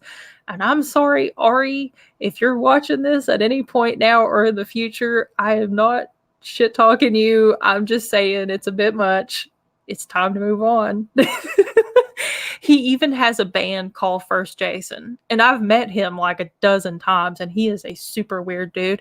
He's really friendly, but in a really disingenuous way. Like, you could just tell he doesn't give a crap about anything except being Jason Voorhees, and he was only Jason for like literally the blink of an eye. And he still does conventions as Jason. Super weird. I mean, whatever, I totally get it. It must suck, your life goal was to be an actor, and then you accidentally took a role that kind of got you stuck in a loop and you never worked after that. I mean, I really get it. That definitely has to suck. Scroll back up. Do you watch Watchmen? I've never watched that show or movie, or I think it's a show, right? I'm familiar with it, but I've never watched it. But I've heard the name mentioned a few times. Imagine people running McCamey. as spirits. Everyone in the future. I remembered when the owners were messing with people when they were alive. Now they're doing it a little differently. Oh my gosh, yeah, you know those people are going to haunt. They're going to haunt beyond the grave. From beyond the grave, I guess. Going to be buried in Green Ranger suit. Yeah, I know that, like, I guess him and Jason, the Red Ranger, were really into martial arts. I don't know if the other people on the show were, but I know that they were. I've heard a lot of crazy rumors about Jason the Red Ranger, and then the internet became a thing, and I never Googled it, so I don't know if any of it's true. But I heard a lot of bad rumors about his life after the show. Hand-me-down Lincoln Logs.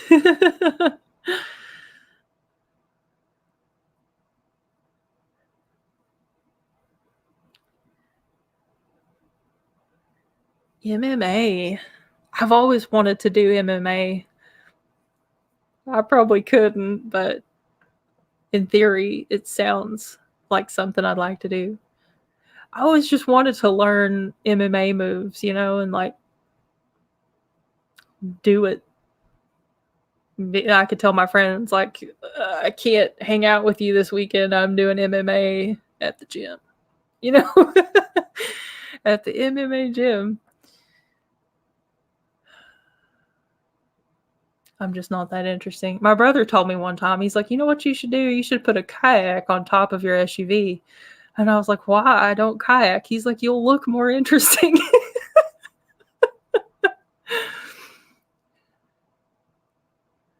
Acting out an intense exorcism when they actually possess someone, leave the haunted area. Gotcha. Oh my gosh.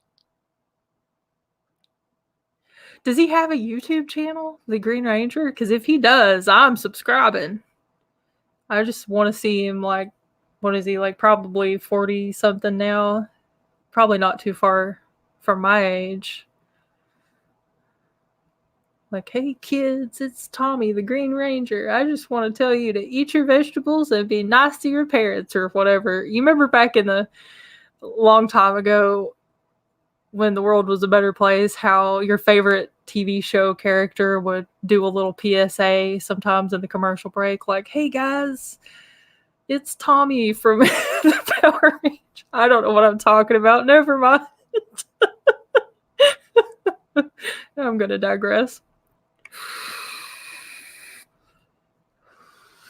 You stayed there where they filmed that? That's awesome.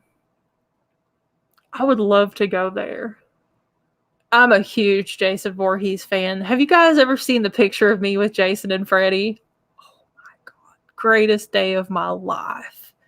Holy cow. That was so cool. And they were terrifying too. Holy cow.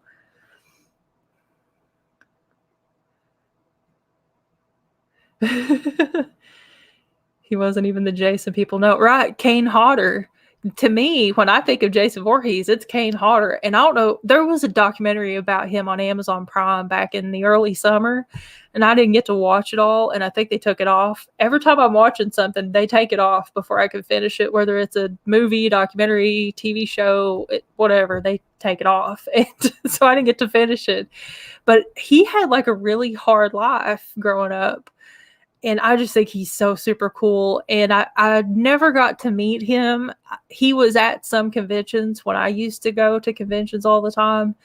And I just missed him. Like, the one time that I wouldn't have a booth or something would be the one time he was there, So I never got to meet him. But I wish I could have, because I love Kane Hodder. He was the best Jason. Like, in that documentary, too, he was talking about how much thought he put into playing Jason Voorhees. And it's like, oh my God, this is brilliant. He's actually a brilliant actor. He's done some other stuff. I think he did Maniac Cop. I think. I might be wrong about that. I'm not sure. But there's just the thought that he put into that one character was pretty incredible. Because if you think about it, Jason doesn't talk. So it's like you can't just. I've shot student films before with similar serial killers in it, and they're really flat. And I never even thought about like what makes them interesting on film. And he described how he did it, and I was like, "Oh my god, that's exactly right. That's brilliant." You know, it was a cool documentary. I don't remember what it was called, but you could probably look it up on Internet Movie Database. Of course, just look for Kane Hodder, and it'll probably come up. It might still be on Amazon. I don't think it is. If it is, they brought it back. I need to finish watching it. Robert Englund, yeah. Oh, this keeps moving around. I keep losing my place. Crazy duck website. The Yellow Ranger, yeah. Yeah, she did. I heard about that when I was a kid, and I didn't think it was true, but she really did. It was so sad. First spirit president.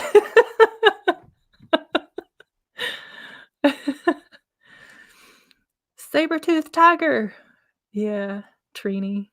Yeah, she was cool.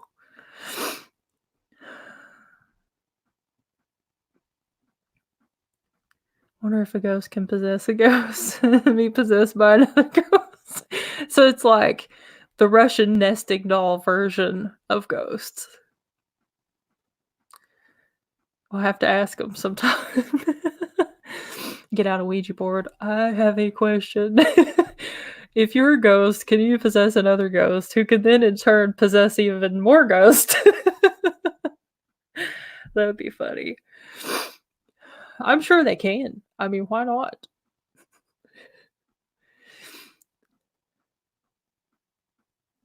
He does stuff like the Green Ranger versus. Oh, interesting. I'll have to look that up. Yeah, I'm gonna look that lake up too. I want to go. Swamp Thing. There was a show, like a recent show of the. Oh, maybe you mentioned that. I didn't see it. Last iconic horror film character. I mean, obviously it's subjective. Probably the Ghostface killer from Scream. Well, then there's the Babadook. That's more recent. And then there's oh crap.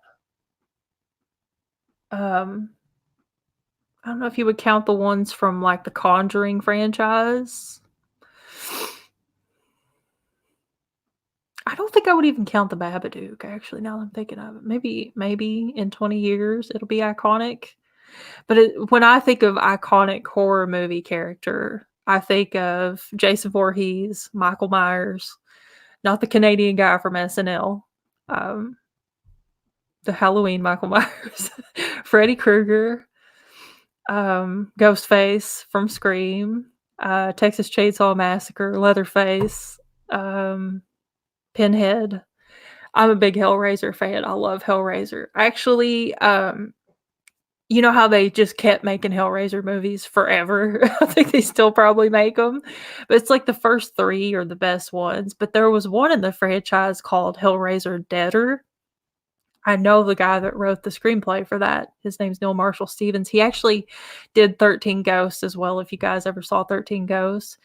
And I used to kind of be online friends with him, and he did an interview on the old original Paranormally Correct. I still have the episode. I've been thinking about like uploading it and stuff, but I don't know if people really like listening to those. I mean, because they are old interviews and stuff like that. So I don't know if current stuff's more interesting, but I have an interview with Neil Marshall Stevens, which is super cool. I was so glad he did it because I actually hadn't talked to him in a few years at that point.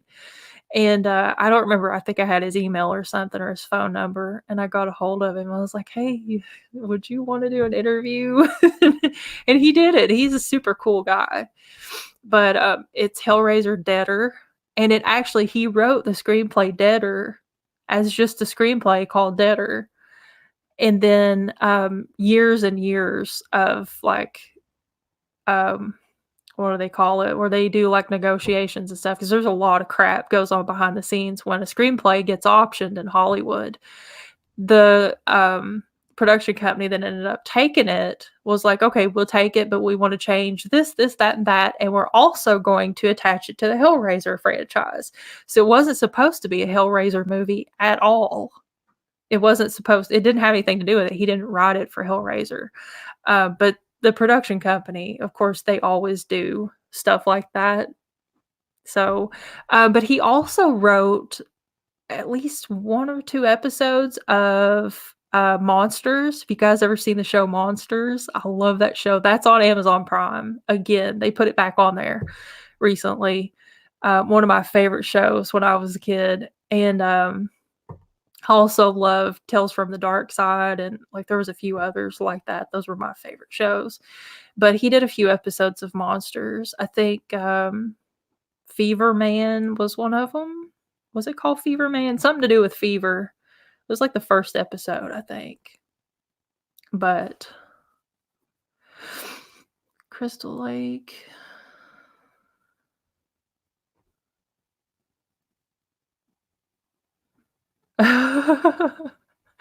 Yeah, I bet that's a little creepy though, like to be there in person in the middle of nowhere at Camp Crystal Lake. I don't know if I could handle that. One of those glasses from 13 Ghosts.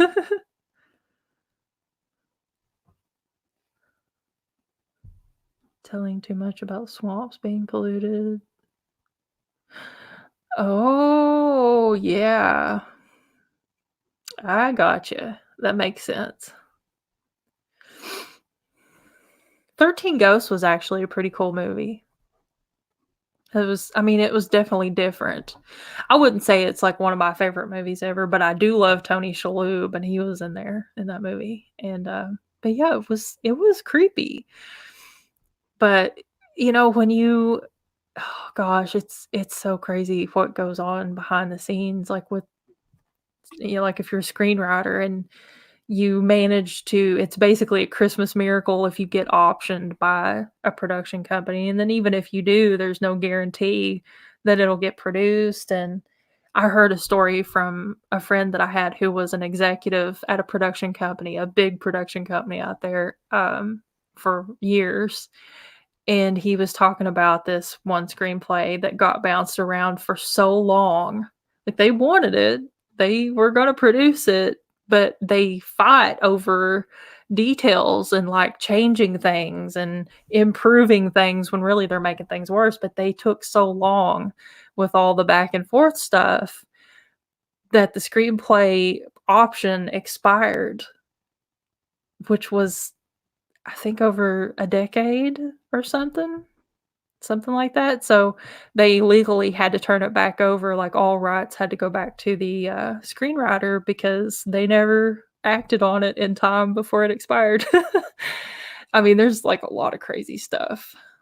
I have my own handful of experiences with all that, but that was my dream growing up. Was I wanted to be a Hollywood screenwriter. And now I don't want anything to do with anything in Hollywood ever for as long as I live. And not just because I'm a conspiracy theorist. I have standards, okay? Tales from the Dark Side with the grandpa who was dead and didn't know it. It's been a long time since I've seen Tales from the Dark Side. I never miss an episode, though. Once in a while, when I would miss an episode, I would get so upset I would cry. I was a kid, but I love that show so much. It's such a good show. And Monsters is just so quirky and weird and awesome. And I just watched an episode today, the one where Hunk, his character name is actually Hunk, comes back from the jungle where they thought he had died in war. And he comes back to his wife in civilization, and she's remarried to this dorky scientist guy. And then she ends up switching their heads. And well, she put one of their heads on the other one's body. I love that show. I keep checking Amazon for Tales from the Dark Side, and I keep hoping that they'll get it. And I think they do have it, but I think you have to pay for it. Or I'm not sure how you get to watch it. I don't know how some of that works because I don't ever fool with it, but Hollywood is shady AF. Yeah, they are. They are terrible, terrible people.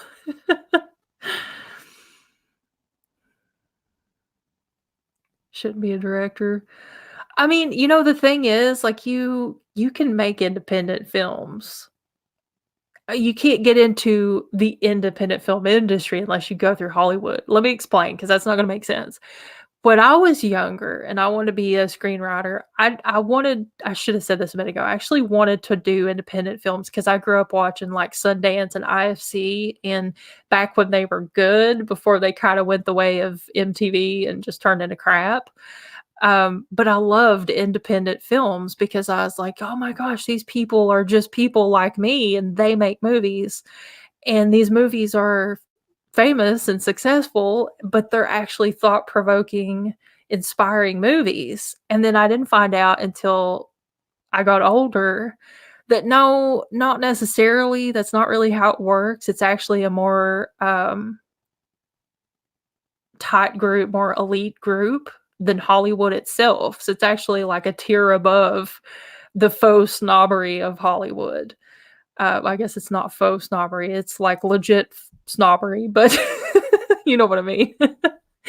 And it's actually like a select small group of pretentious actors and directors and things like that. Um, but no, I think I speak from a female perspective on Hollywood. I don't want anything to do with them. But no, I mean, if you like that stuff, definitely go for it. I'm not telling anybody not to, but I don't want anything to do with anything Hollywood myself. Yeah, trauma. No, Jeffrey, you should definitely, if you like directing, you should do it. You definitely should. But we live in a time now that is so different than when I grew up wanting to be in film somehow, somewhere. Most usually like screenwriting, but I also wanted to make movies. It's so easy now because of the internet. You can make an independent film. We have access to, like I was talking about earlier, there's so much out there, like all the Adobe stuff that you have access to. You can do everything you need. But when I was growing up, you know what I edited on? I learned video editing on the old analog deck that you had to like twist the thing to run the film, and you had monitors and you had tapes and you had to dub tapes, and it was like insane. And that's how I learned to video edit. And now with nonlinear editing, it's like, oh, just download Adobe and buy your subscription and just click your mouse and you've edited a video. Totally different. I mean, you now is like probably a great time to make independent films, but now it's all about marketing because the internet's so saturated with stuff like that. You really have to put a lot of work into the marketing. There's actually a movie that is so underrated. Let me look that up. It's an independent, like really honestly, genuinely independently made film. I think it's called Tex Montana. Tex Montana Will Survive. You guys should watch that movie. It's on YouTube, completely independently made. I think it's brilliant. I love this movie. I hate the ending, but I absolutely love this movie. And this guy has fewer subscribers than I do. And this brilliant movie that he made has basically no views. I mean, it has views, but not very many. When you think about like, okay, so he's got 39,000 views. There are people on YouTube who sit down and eat a bucket of KFC chicken and get 10 times the amount of views that this amazing movie got. And that to me is a travesty. That is like, I don't want to live on this planet anymore. I'm going to move to space because faith in humanity is lost. But it's called Tex Montana Will Survive. You should look it up. It is awesome. So, but yeah, it's all about marketing now. That's kind of the biggest hurdle these days, as opposed to 20 years ago. It was having the resources to do it. And then, you know, the market wasn't oversaturated for these types of like heavily independent, zero budget movies. So people would pay more attention to you if you could manage to make one. And it's the opposite now.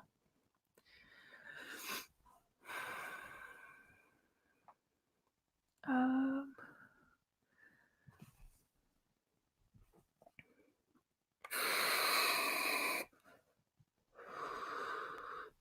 when you see more and more untalented people. Yeah, totally agree, Maximilian.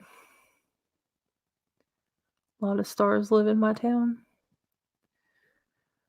Do you live in Colorado? I just try to think of another town besides Hollywood, unless you live in Hollywood. You don't have to tell me where you live. I'm just being funny. Yeah, but trauma movies, oh my god. Trauma. I love trauma. I was introduced to trauma as a 15 or 16-year-old. I think, what's the first trauma movie I ever heard of? Teenage Cat Girls in Heat? I think that one was a trauma movie. I didn't actually watch it though. I could have, but I didn't. I know maybe I did. Did I watch it? I don't remember. I honestly have no idea. But yeah, I'm kind of a fan of trauma. Not so much anymore as I used to be, because it seems like they've changed a lot. I don't like the way they represent themselves now.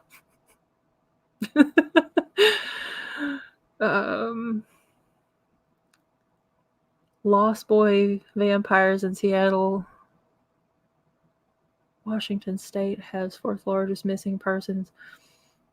Yeah, that's a really spooky topic. I've read a little bit about that. I don't know. It's crazy. It's pretty scary. But then you kind of have to wonder if it's like human the word I'm not going to say it because YouTube will go ahead and delete me before December 10th. Human TRA ... That's what I kind of think about it. I kind of wonder. I mean, I don't really know why, of course, but when I hear about stuff like that, that's what I instantly think of. Windows Movie Maker. Yes, gosh. Oh my gosh, I remember using Windows Movie Maker. I mean, it got the job done, just not very well, but it did, it did what it needed to do at the time. At the time, it was pretty amazing, I guess, but I think I preferred my old analog deck with all the monitors over nonlinear editing until I started using Final Cut Pro. And then once I got into Final Cut, I was like, oh my God, this is amazing. And I use Adobe Premiere now. And it's so much like what Final Cut should have become, but didn't. I don't know what they were thinking with Final Cut. They ruined it, but Adobe kind of stepped in and took its place, to me anyway, because it's really similar but better. I've never actually used Sony Vegas, but I know a lot of people who have, but I've never used it.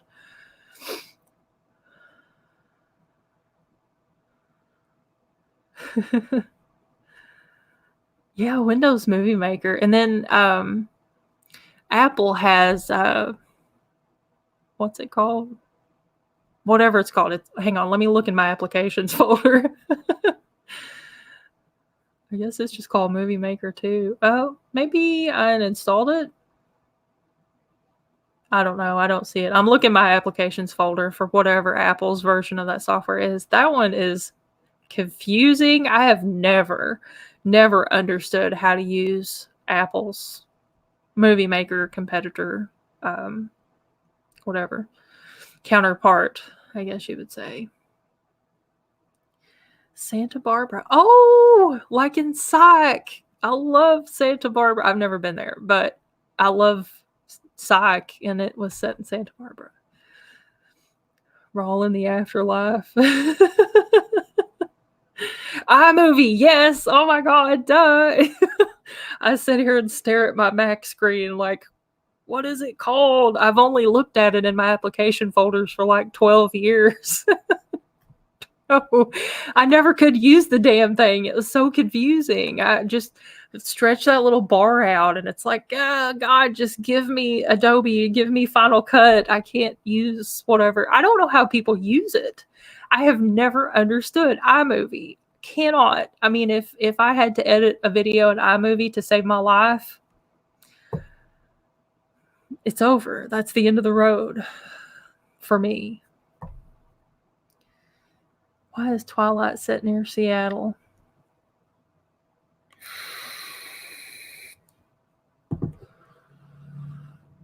Jeffrey, you'll have to send me a link to some of this stuff. So I haven't heard about any of it. And it is interesting. You mentioned that with vampires and being associated with like New Orleans. A lot of cryptid and like those types of things in mythical fantasy stories and movies and stuff like that are set there. I think that Vampire Diaries spinoff show, the originals, which I actually really love the Vampire Diaries and the originals. I've never seen Twilight, but the original show was set in New Orleans, I believe. And then we've been watching True Blood. I'd never seen True Blood. I mean, I'd seen some of it, but I never watched it when it aired on TV. But we've been watching it on Amazon Prime, and that one's set close to there. But not specifically there. Like the head vampire dad.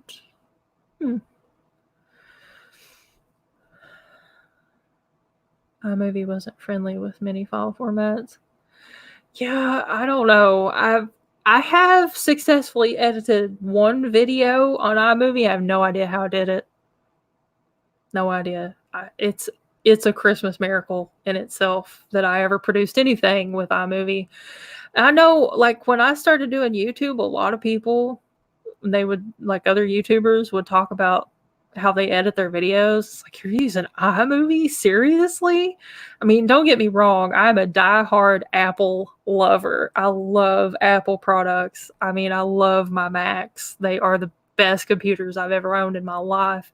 I don't even know how to fix a computer anymore because I haven't had to since I've been a Mac owner and quit using PCs.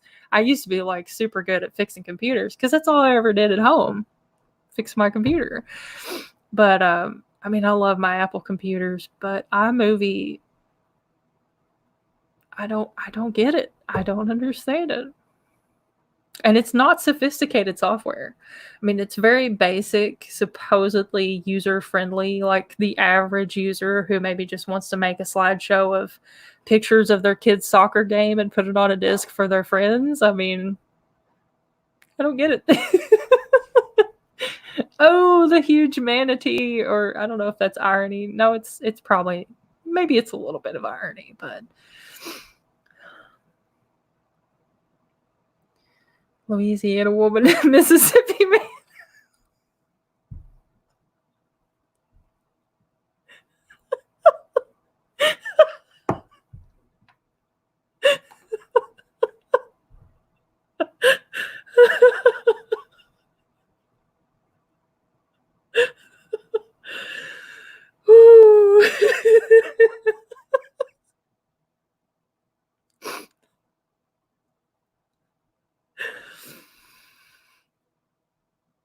I'm just singing the rest of the lyrics in my head now.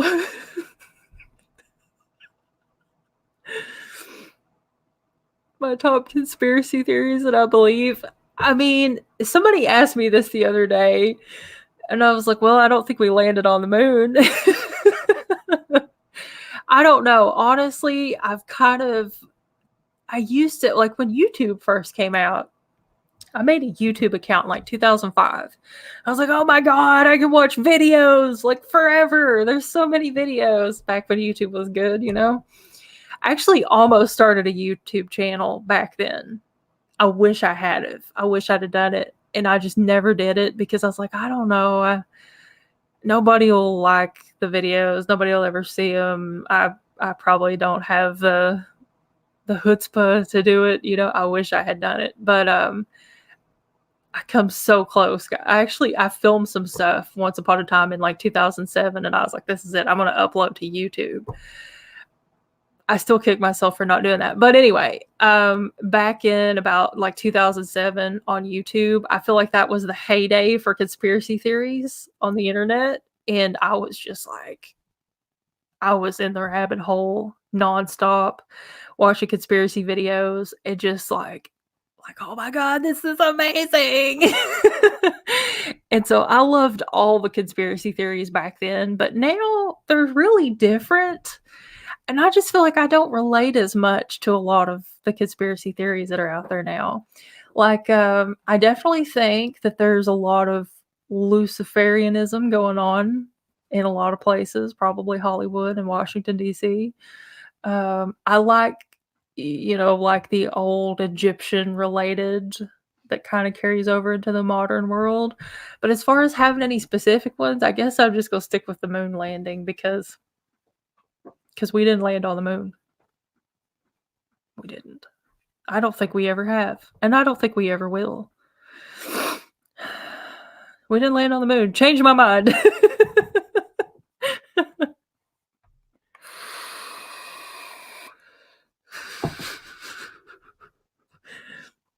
I just saw that comment again. Louisiana woman, Mississippi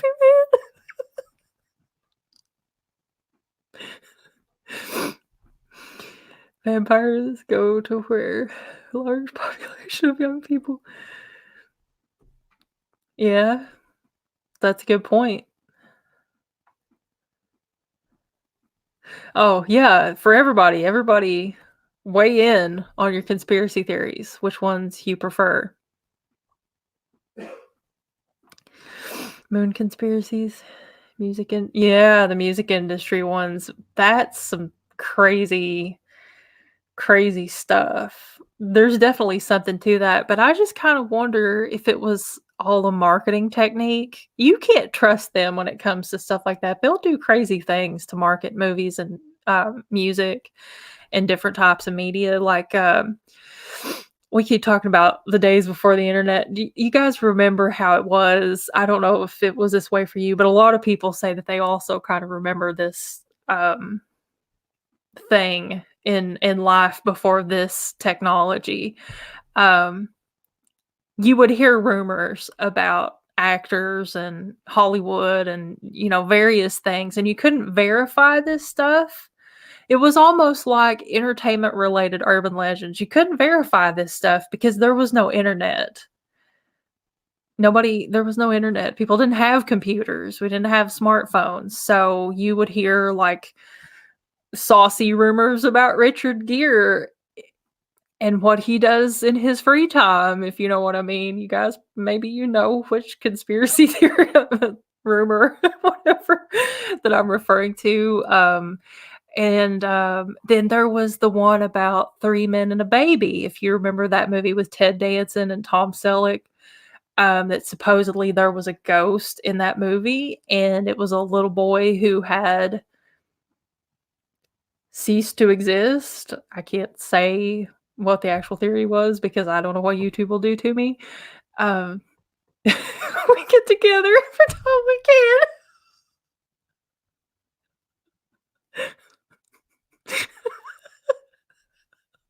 Oh, God. I don't know why that's so funny. I guess just because they're cryptids, right?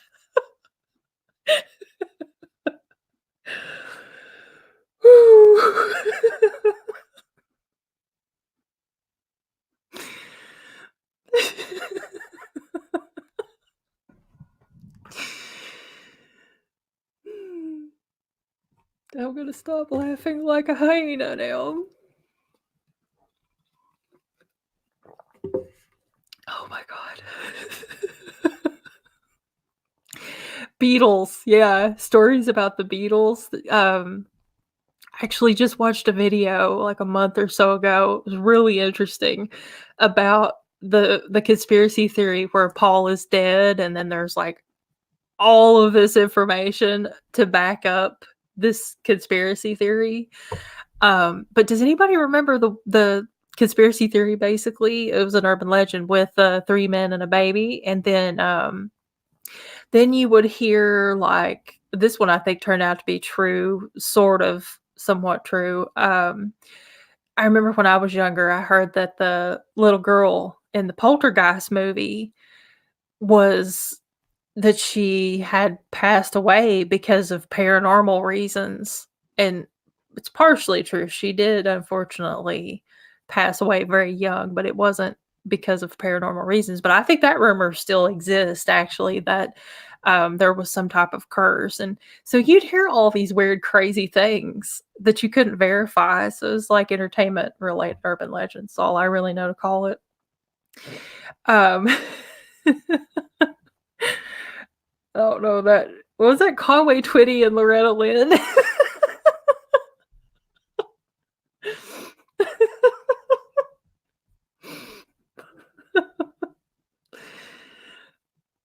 They landed NASA ship behind Walmart in Texas for real? Seriously, I would like to see that. Weekly World News was my top source. Garbles, chemtrails, and weather weapons exist. Yeah, there's actually footage of a HARP, not the HARP, the one and only HARP, but a HARP type factory. It's not really a machine because it's like a whole bunch of machines, mechanical devices collectively. But there's a video from the BBC where they filmed this guy talking about it, standing in front of this facility, and then they made weather happen in the background. So that's really not even a conspiracy. I think it gets into conspiracy theory territory when people start saying, like, well, this devastating natural disaster was created by HARP and the government for insert political reason here, whatever. Who knows? I don't know. I mean, I wouldn't doubt it, but yeah, no, that is definitely real. They definitely could create the weather. I've heard that they don't do that anymore, that they shut down HARP. But apparently they have other HARPs around the world. So I don't know if they shut those down too.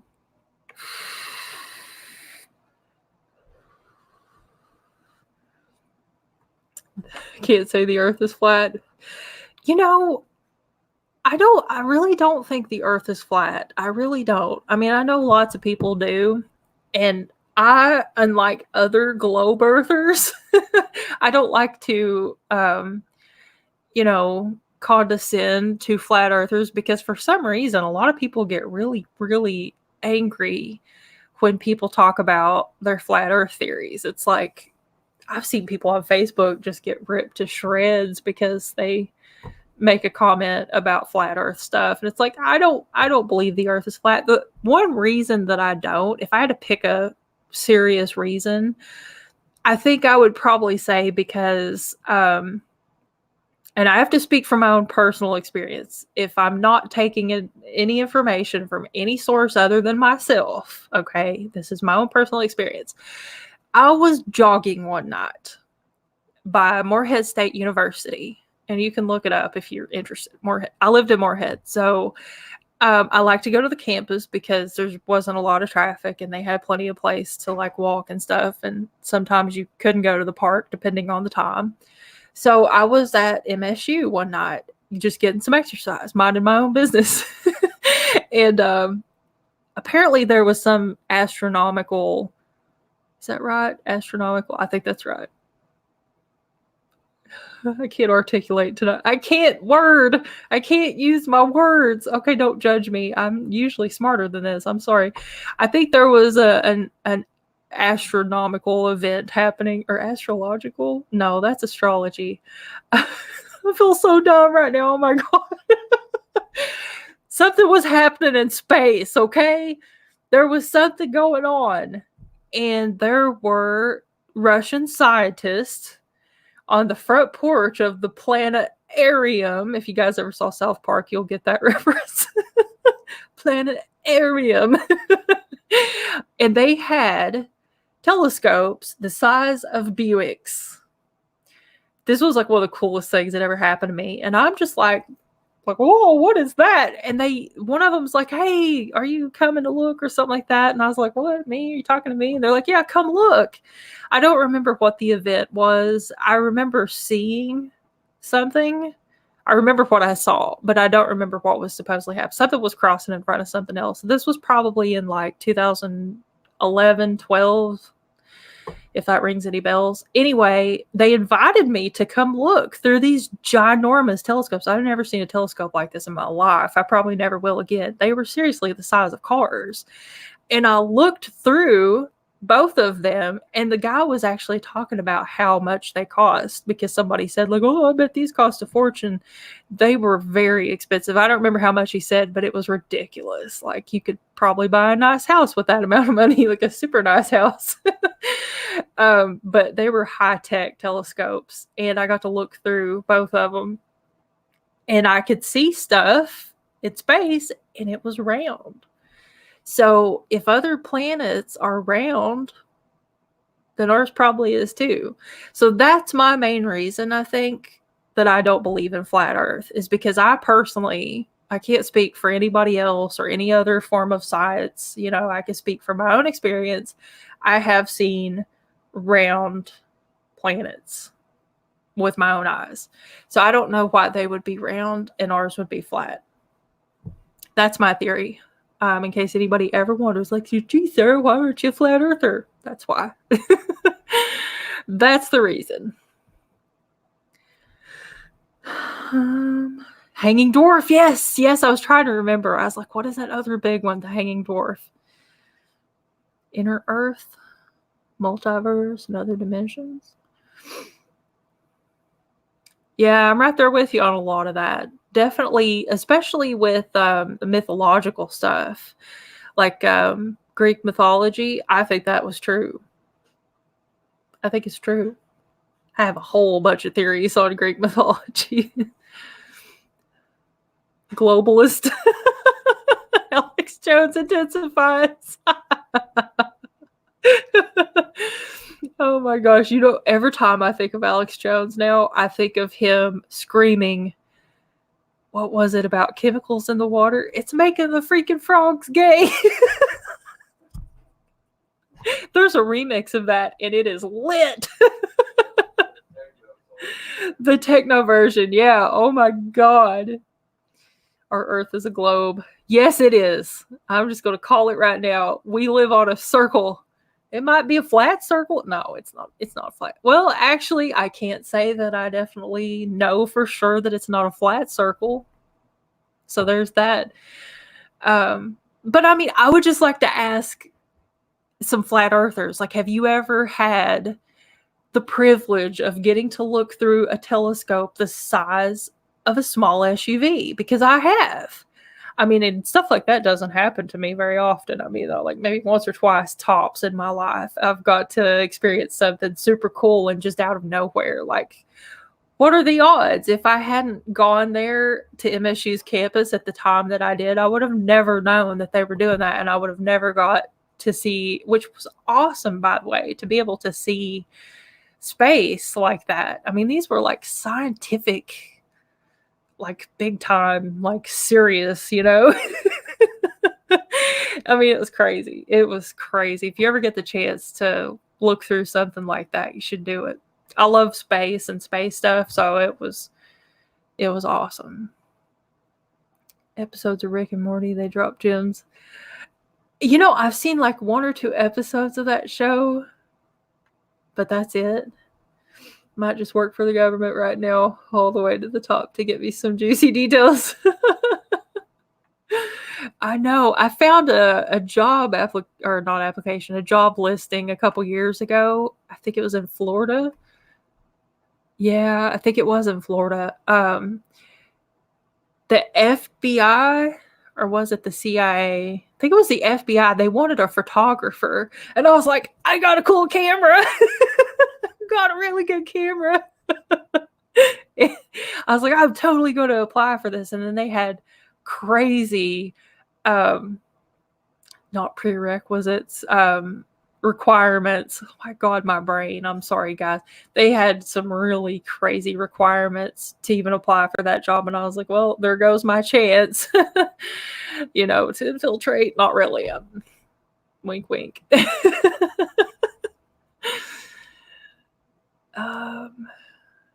Richard Gere's story is true. See, that's how the urban legend always goes, is somebody always knows somebody.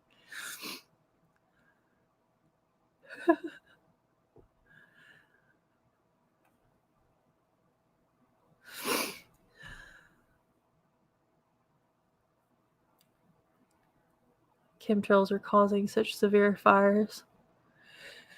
That's a really good observation. I think that would be, I don't know, not theory, but good point. I've never thought of that.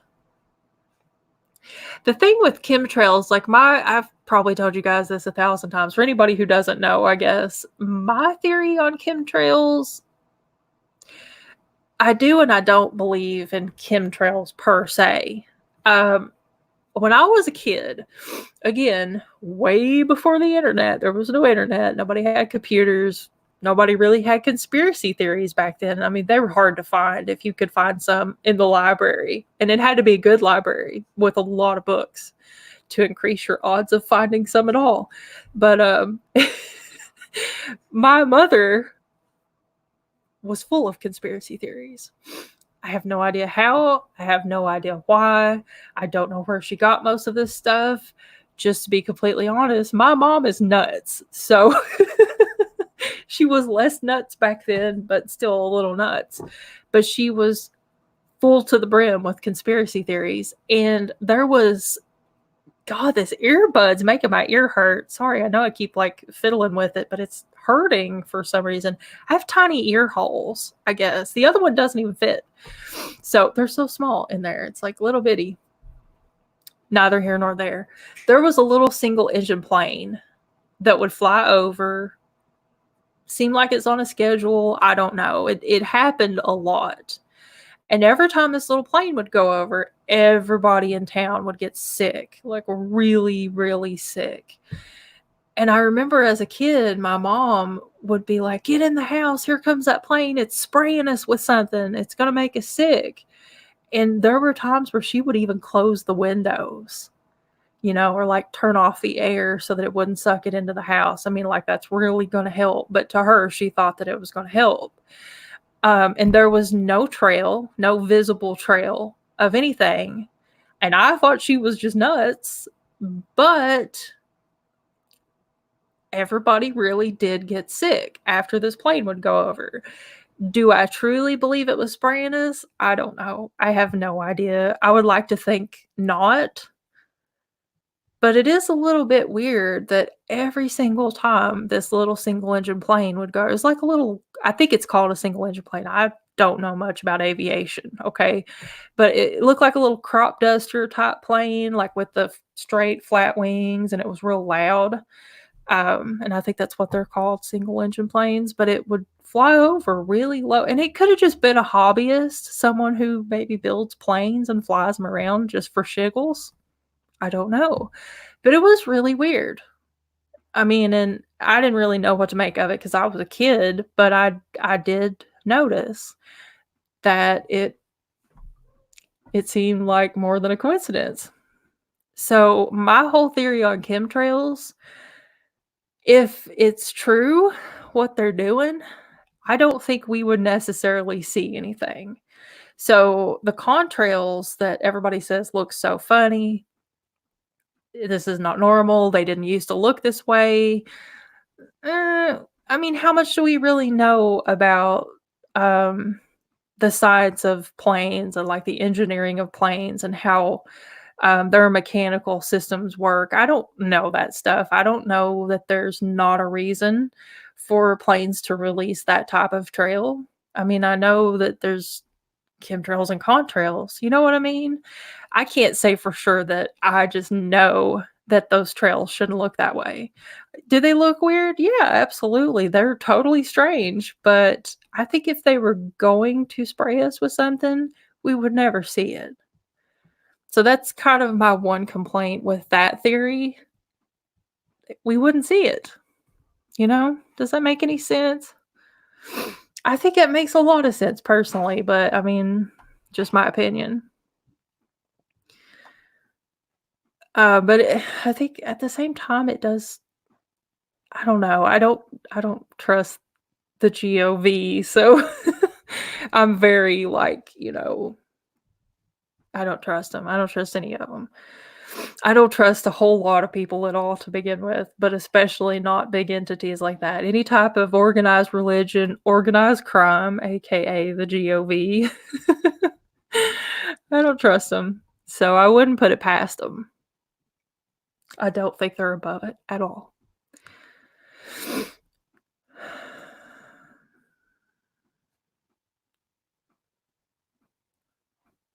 Oh, you won't be able to talk in the morning?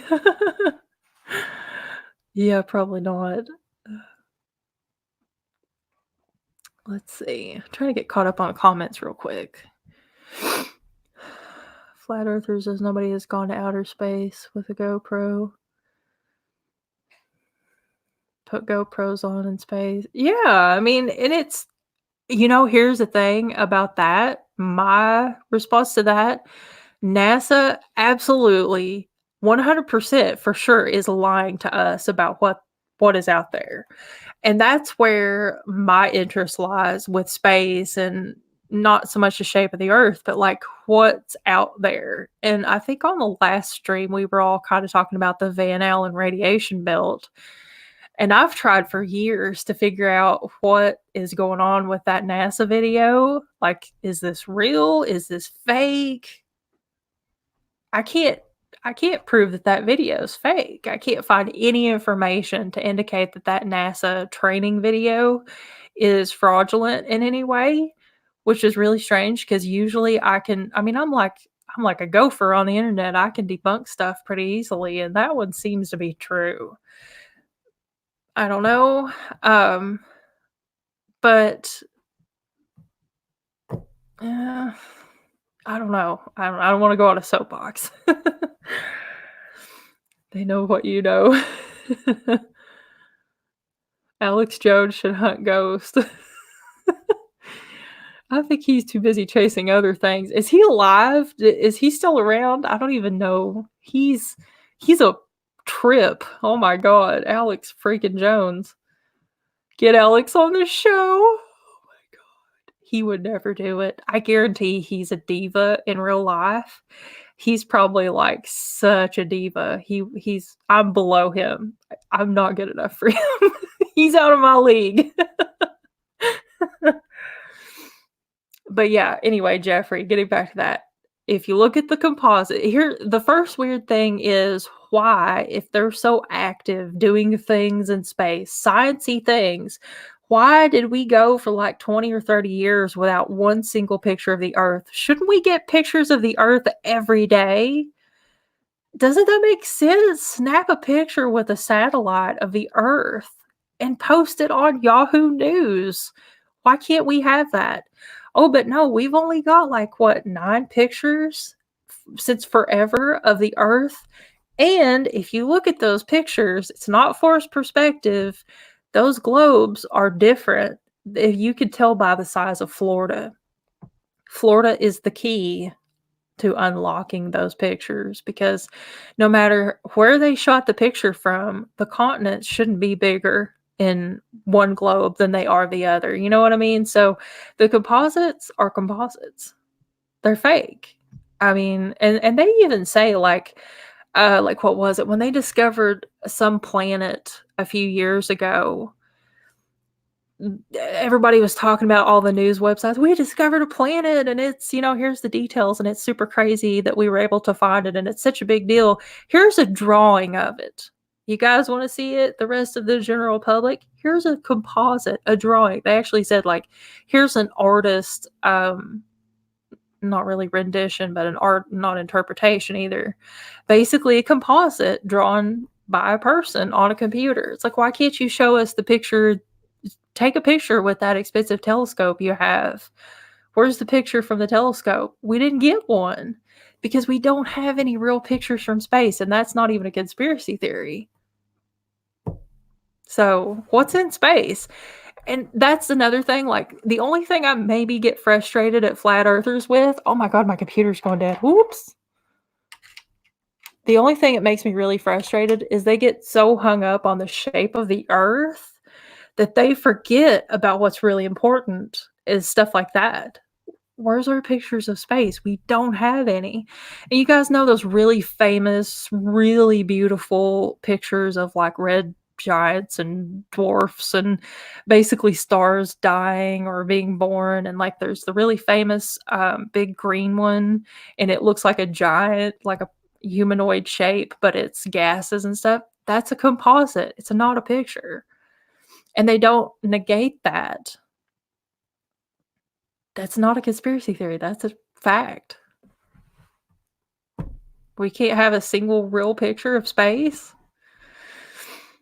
We gotta wait how many more years before we get another composite of Earth? I don't believe it. I'll get off my soapbox now, by the way. My take about flat earthers are a group of people who believe in what may be deemed crazy if you truly believe in what. Yeah. Yeah, I totally agree. Try not to think about Loretta Lynn. I'm gonna be thinking about that for days probably now. I'm probably gonna go listen to that song actually when we get off here. Oh, if it's not round, why would they try to hide it? What if they're not trying to hide the shape of the Earth? What if they're just trying to hide the Earth? They're just trying to hide what it looks like from outer space. I think space is full of water. I think there's water in space. I don't think that it's a vacuum.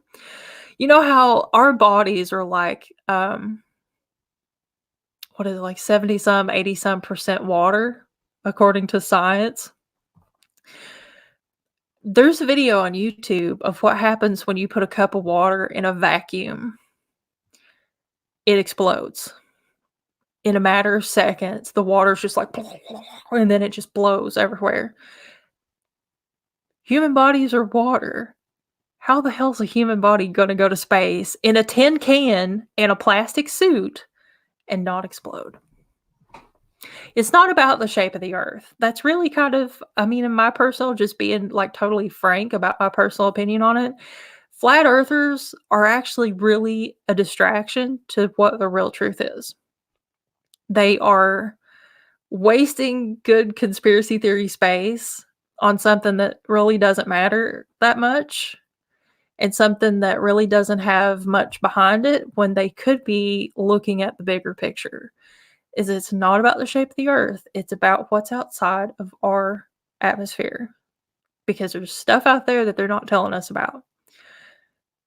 And there have been people, I think there's like one particular case many years ago where someone built some type of contraption that could actually go to space.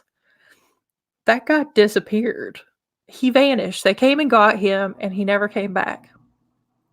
They will not let you do that.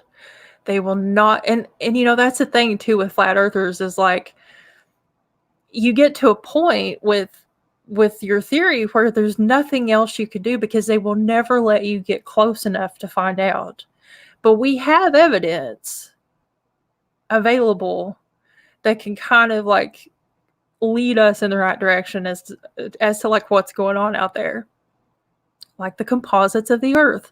Why do we go 20 years without a composite? Why are we not getting a real picture of the earth every day? Why do we not have any real pictures of space? Why, when you look through a telescope the size of a Buick, do they limit very carefully what you get to see? I don't know. Just my theory. That is my version of making the frickin' frogs gay. That's my speech. Somebody remix that.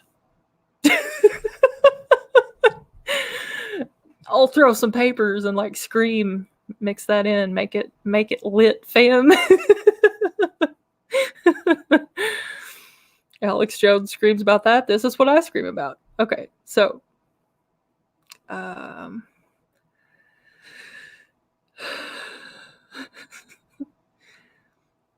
the beat drops. Drop the beat.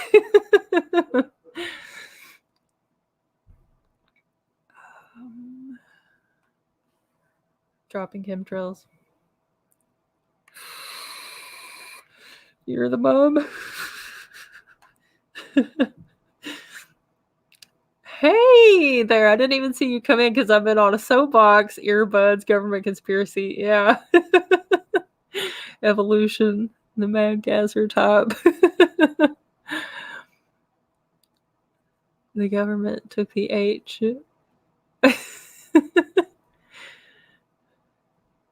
Busted them outright. Coal miners, astronauts. Is that a reference to Coal Miner's Daughter?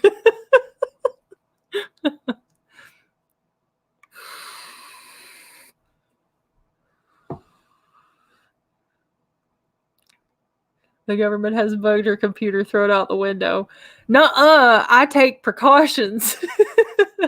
No, they probably have, actually. Don't think we can leave the Earth in ships. I don't either. It may be. I mean, you never know. And there's a lot of, well, like, you know, like the Mayans and stuff made launch pads. They have tracks that point toward the sky for something to take off on. You guys know about that? That's not, they weren't just creating art out in a field for no reason. Crazy stuff. Love plane disappearance conspiracies. Yeah, it's really interesting. Stuff like that freaks me out so bad. In boats, like big ships and stuff on water disappearing.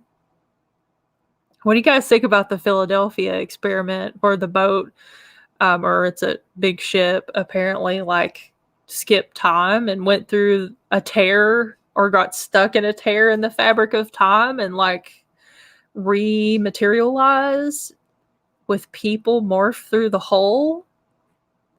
That's a conspiracy theory, I think. One of my old favorite ones, but I don't know how much truth there is to it because that's from like the old YouTube days. They were probably just making that stuff up. I don't know. Would you give me a pop? No, what pop you want? It don't matter. Anything. I got dry mouth from yapping so much. Prince said about chemtrails. I know. Yeah, Prince. I love Prince, by the way. Oh my God. He was amazing. I'm not going to cry. I really love Prince, like since I was a kid. And I don't really even like that type of music, but like pop. I mean, I do like pop music. I like death metal music. But yeah, I love Prince.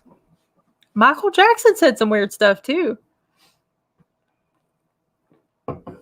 Actually, just a few days, or was it like a few weeks before he ceased to exist? He said some weird stuff.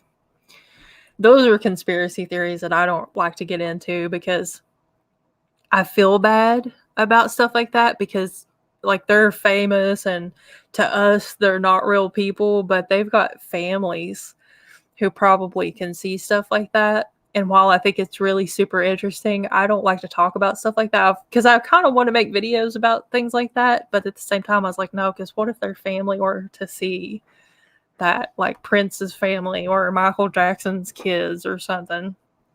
I don't want to talk about that stuff in a video formally. You know what I mean? Here's fine. I'm not saying like, let's talk about something else right now, but you know what I mean? Just as far as kind of going into those. I mean, I have my opinions behind closed doors about it, but I wouldn't talk about it publicly. Because I think if it was my family and it was not true, I'd be really upset. I don't know if that made any sense at all. I think I'm just rambling at this point. Ant clay model, no drawing. Sorry, I keep snorting into the microphone. It's probably gross. Sorry.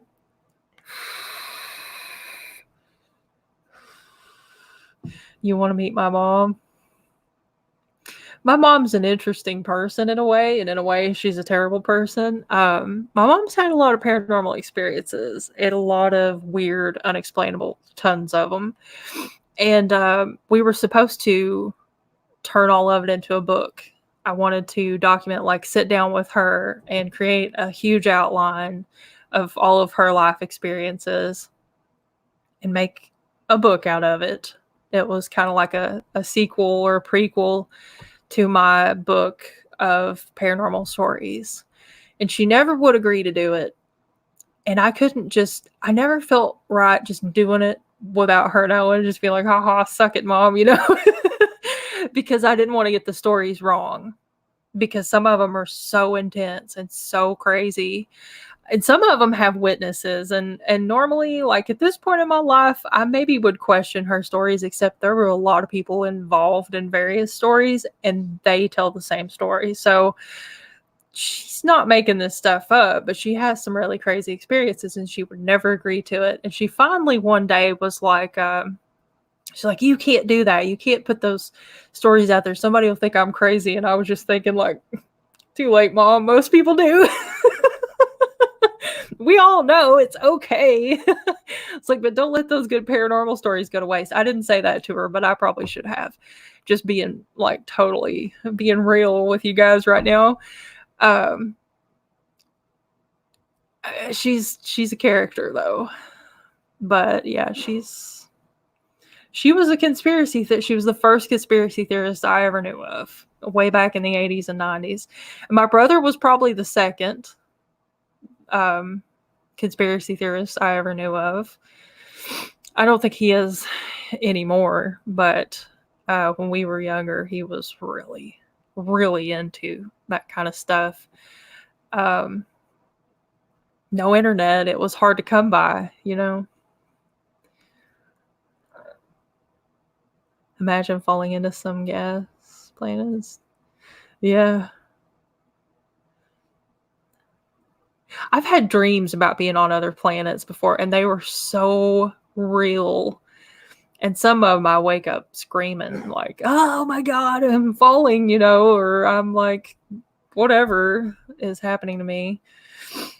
I had a dream one time. I kind of always wondered if it was an astral projection, and I was like, I don't know. That's probably a stretch, but I had a dream I was on the moon. And I swear it was so real. And it's been a long time, and I never documented this story for some reason, because like all my paranormal experiences, or probably 75% of my paranormal experiences, I documented because I've always kept a diary or a journal, and then always kept like a blog. I've got like tons of blogs all over the internet from throughout the years. And then when I started paranormal investigating, I kept a field journal. And so that's how I am able to recall stories to make videos about. But I have tons of stuff that I never wrote down, unfortunately, so I can't remember those to retell them. And actually, some of the stories I have made videos of, a couple of those, there were parts that I didn't document. Like with the Beckley story, there was another thing that happened that night that was really terrifying, but I don't remember all the details of it, so I never told that part. Anyway, where was I going with this? I don't even know. Let me look in the comments. Maybe that'll remind me. Time for an L8. No, I don't drink L8 anymore. It turns out I'm allergic to sugar. I have a sugar allergy. So I don't drink regular pop anymore. I might have an L8 once in a while, but no.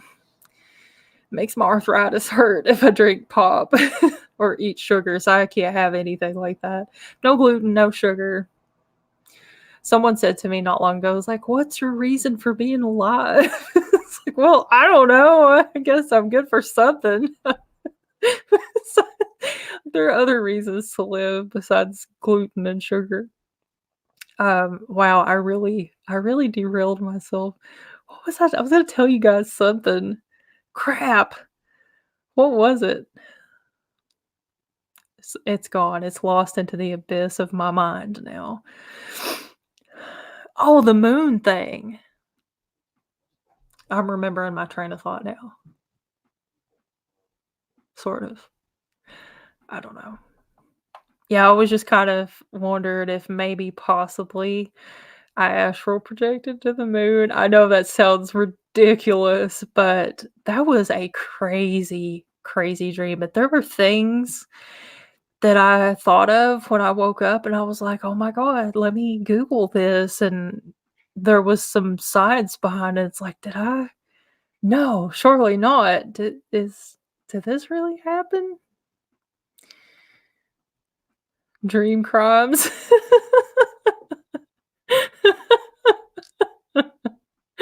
Oh my god.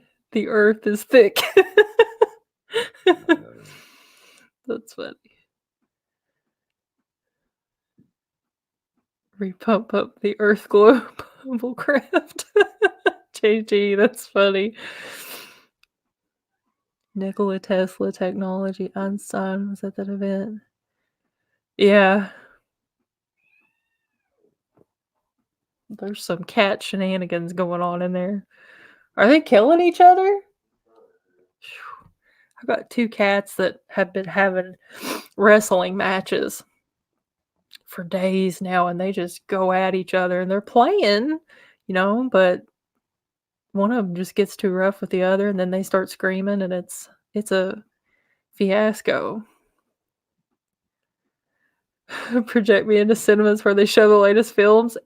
If you meditate, get started a couple hours before the showtime, maybe even park in the car in the parking lot outside the theater. You can project yourself into the movie. Or you could just sneak in. Wait till the lights go off and just sneak in. Pop, yeah. Do you say soda? Yeah, I say pop. Pop's Kentucky. Kentucky hillbilly lingo for soft drink. Bruh, that killed me.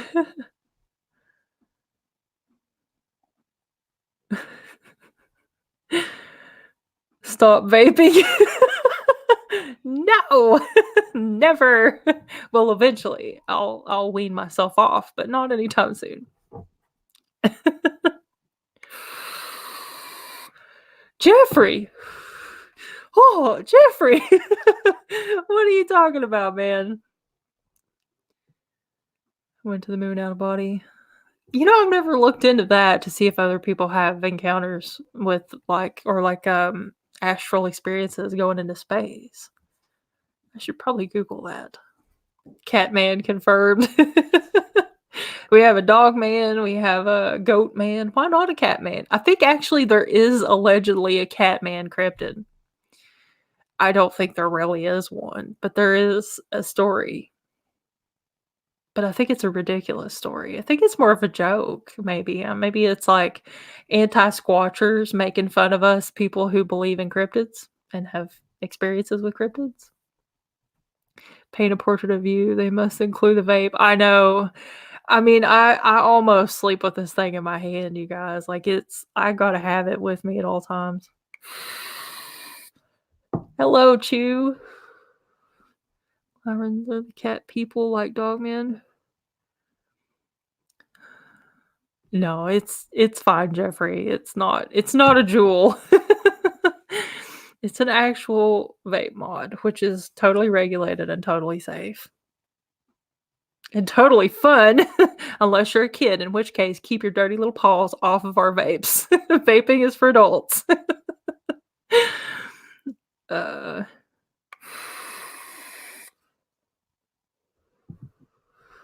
Plot twist. I love all these plot twists. The movie Cat People. I remember Sleepwalkers. They were kind of cat people. Well, I guess they were technically cat people.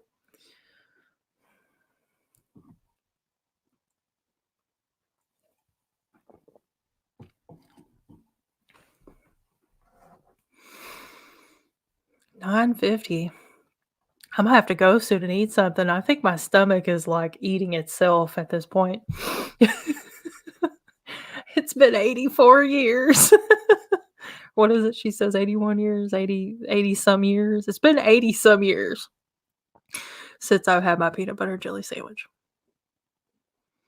All gluten free, of course, all fitting my restrictions. Very few things you can make when you can't eat gluten or sugar.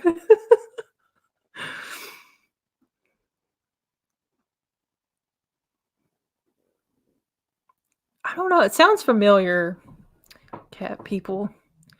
I maybe have. I think I've seen so many movies that I've forgot more movies than most people ever see. Because I don't watch a lot of stuff now. But when I was a kid, holy cow, I watched a lot of stuff. None of it was age appropriate. I didn't grow up watching like, well, I mean, I watched some Disney movies like Old Yeller. That was, and well, I did like Little Mermaid briefly. I'm not proud of that, but I didn't grow up with like how kids watch kid stuff. It's so weird to me how kids these days, little kids, their parents are so dead set on them watching only age appropriate goofy stuff, like the weird goofy TV shows that they make for kids now.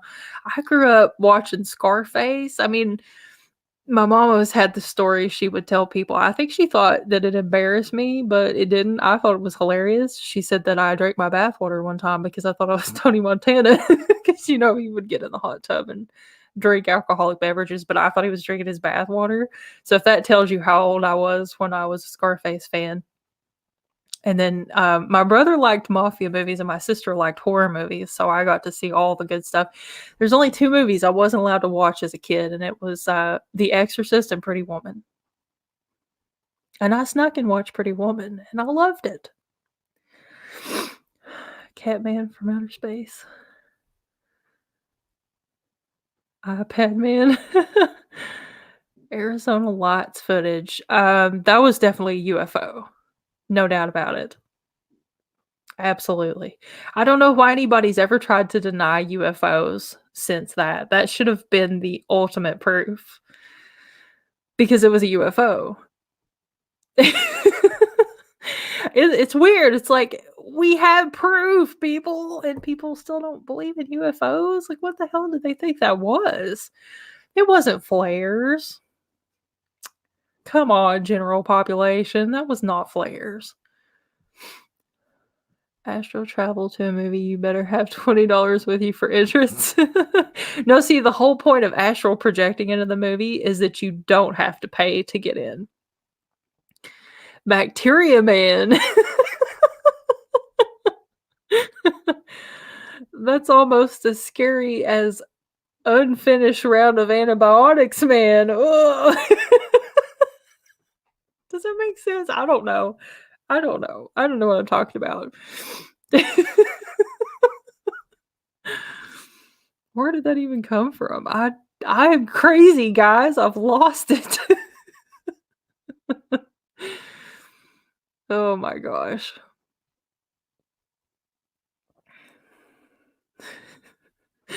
Oh, I think I'm gonna go, guys. If I keep sitting here laughing about Loretta Lynn and Catman or whatever stuff, I'm gonna pee on myself if I keep laughing. Peter Chris from Kiss. I know. Old Yeller made me hate Disney. Never forgave them for that. Yeah, cherubs.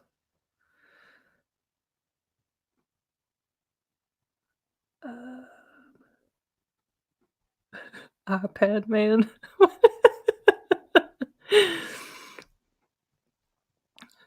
Oh, God, now I'm just thinking about like what would iPad Man look like? Would he appear in dead malls where there used to be an Apple store? I think so. Yes, absolutely, Jay Riddle. It's been a blast. I hate to go, but I gotta go. So I mean, not like that kind of guy. Like, well, I mean, I do, but not like you guys know what I mean. All right, guys. Good night. Thank you all for coming and hanging out. It's been super fun. You all have a great rest of your weekend. Stay safe out there. Dogman, aliens, you know the drill. Good night, everybody.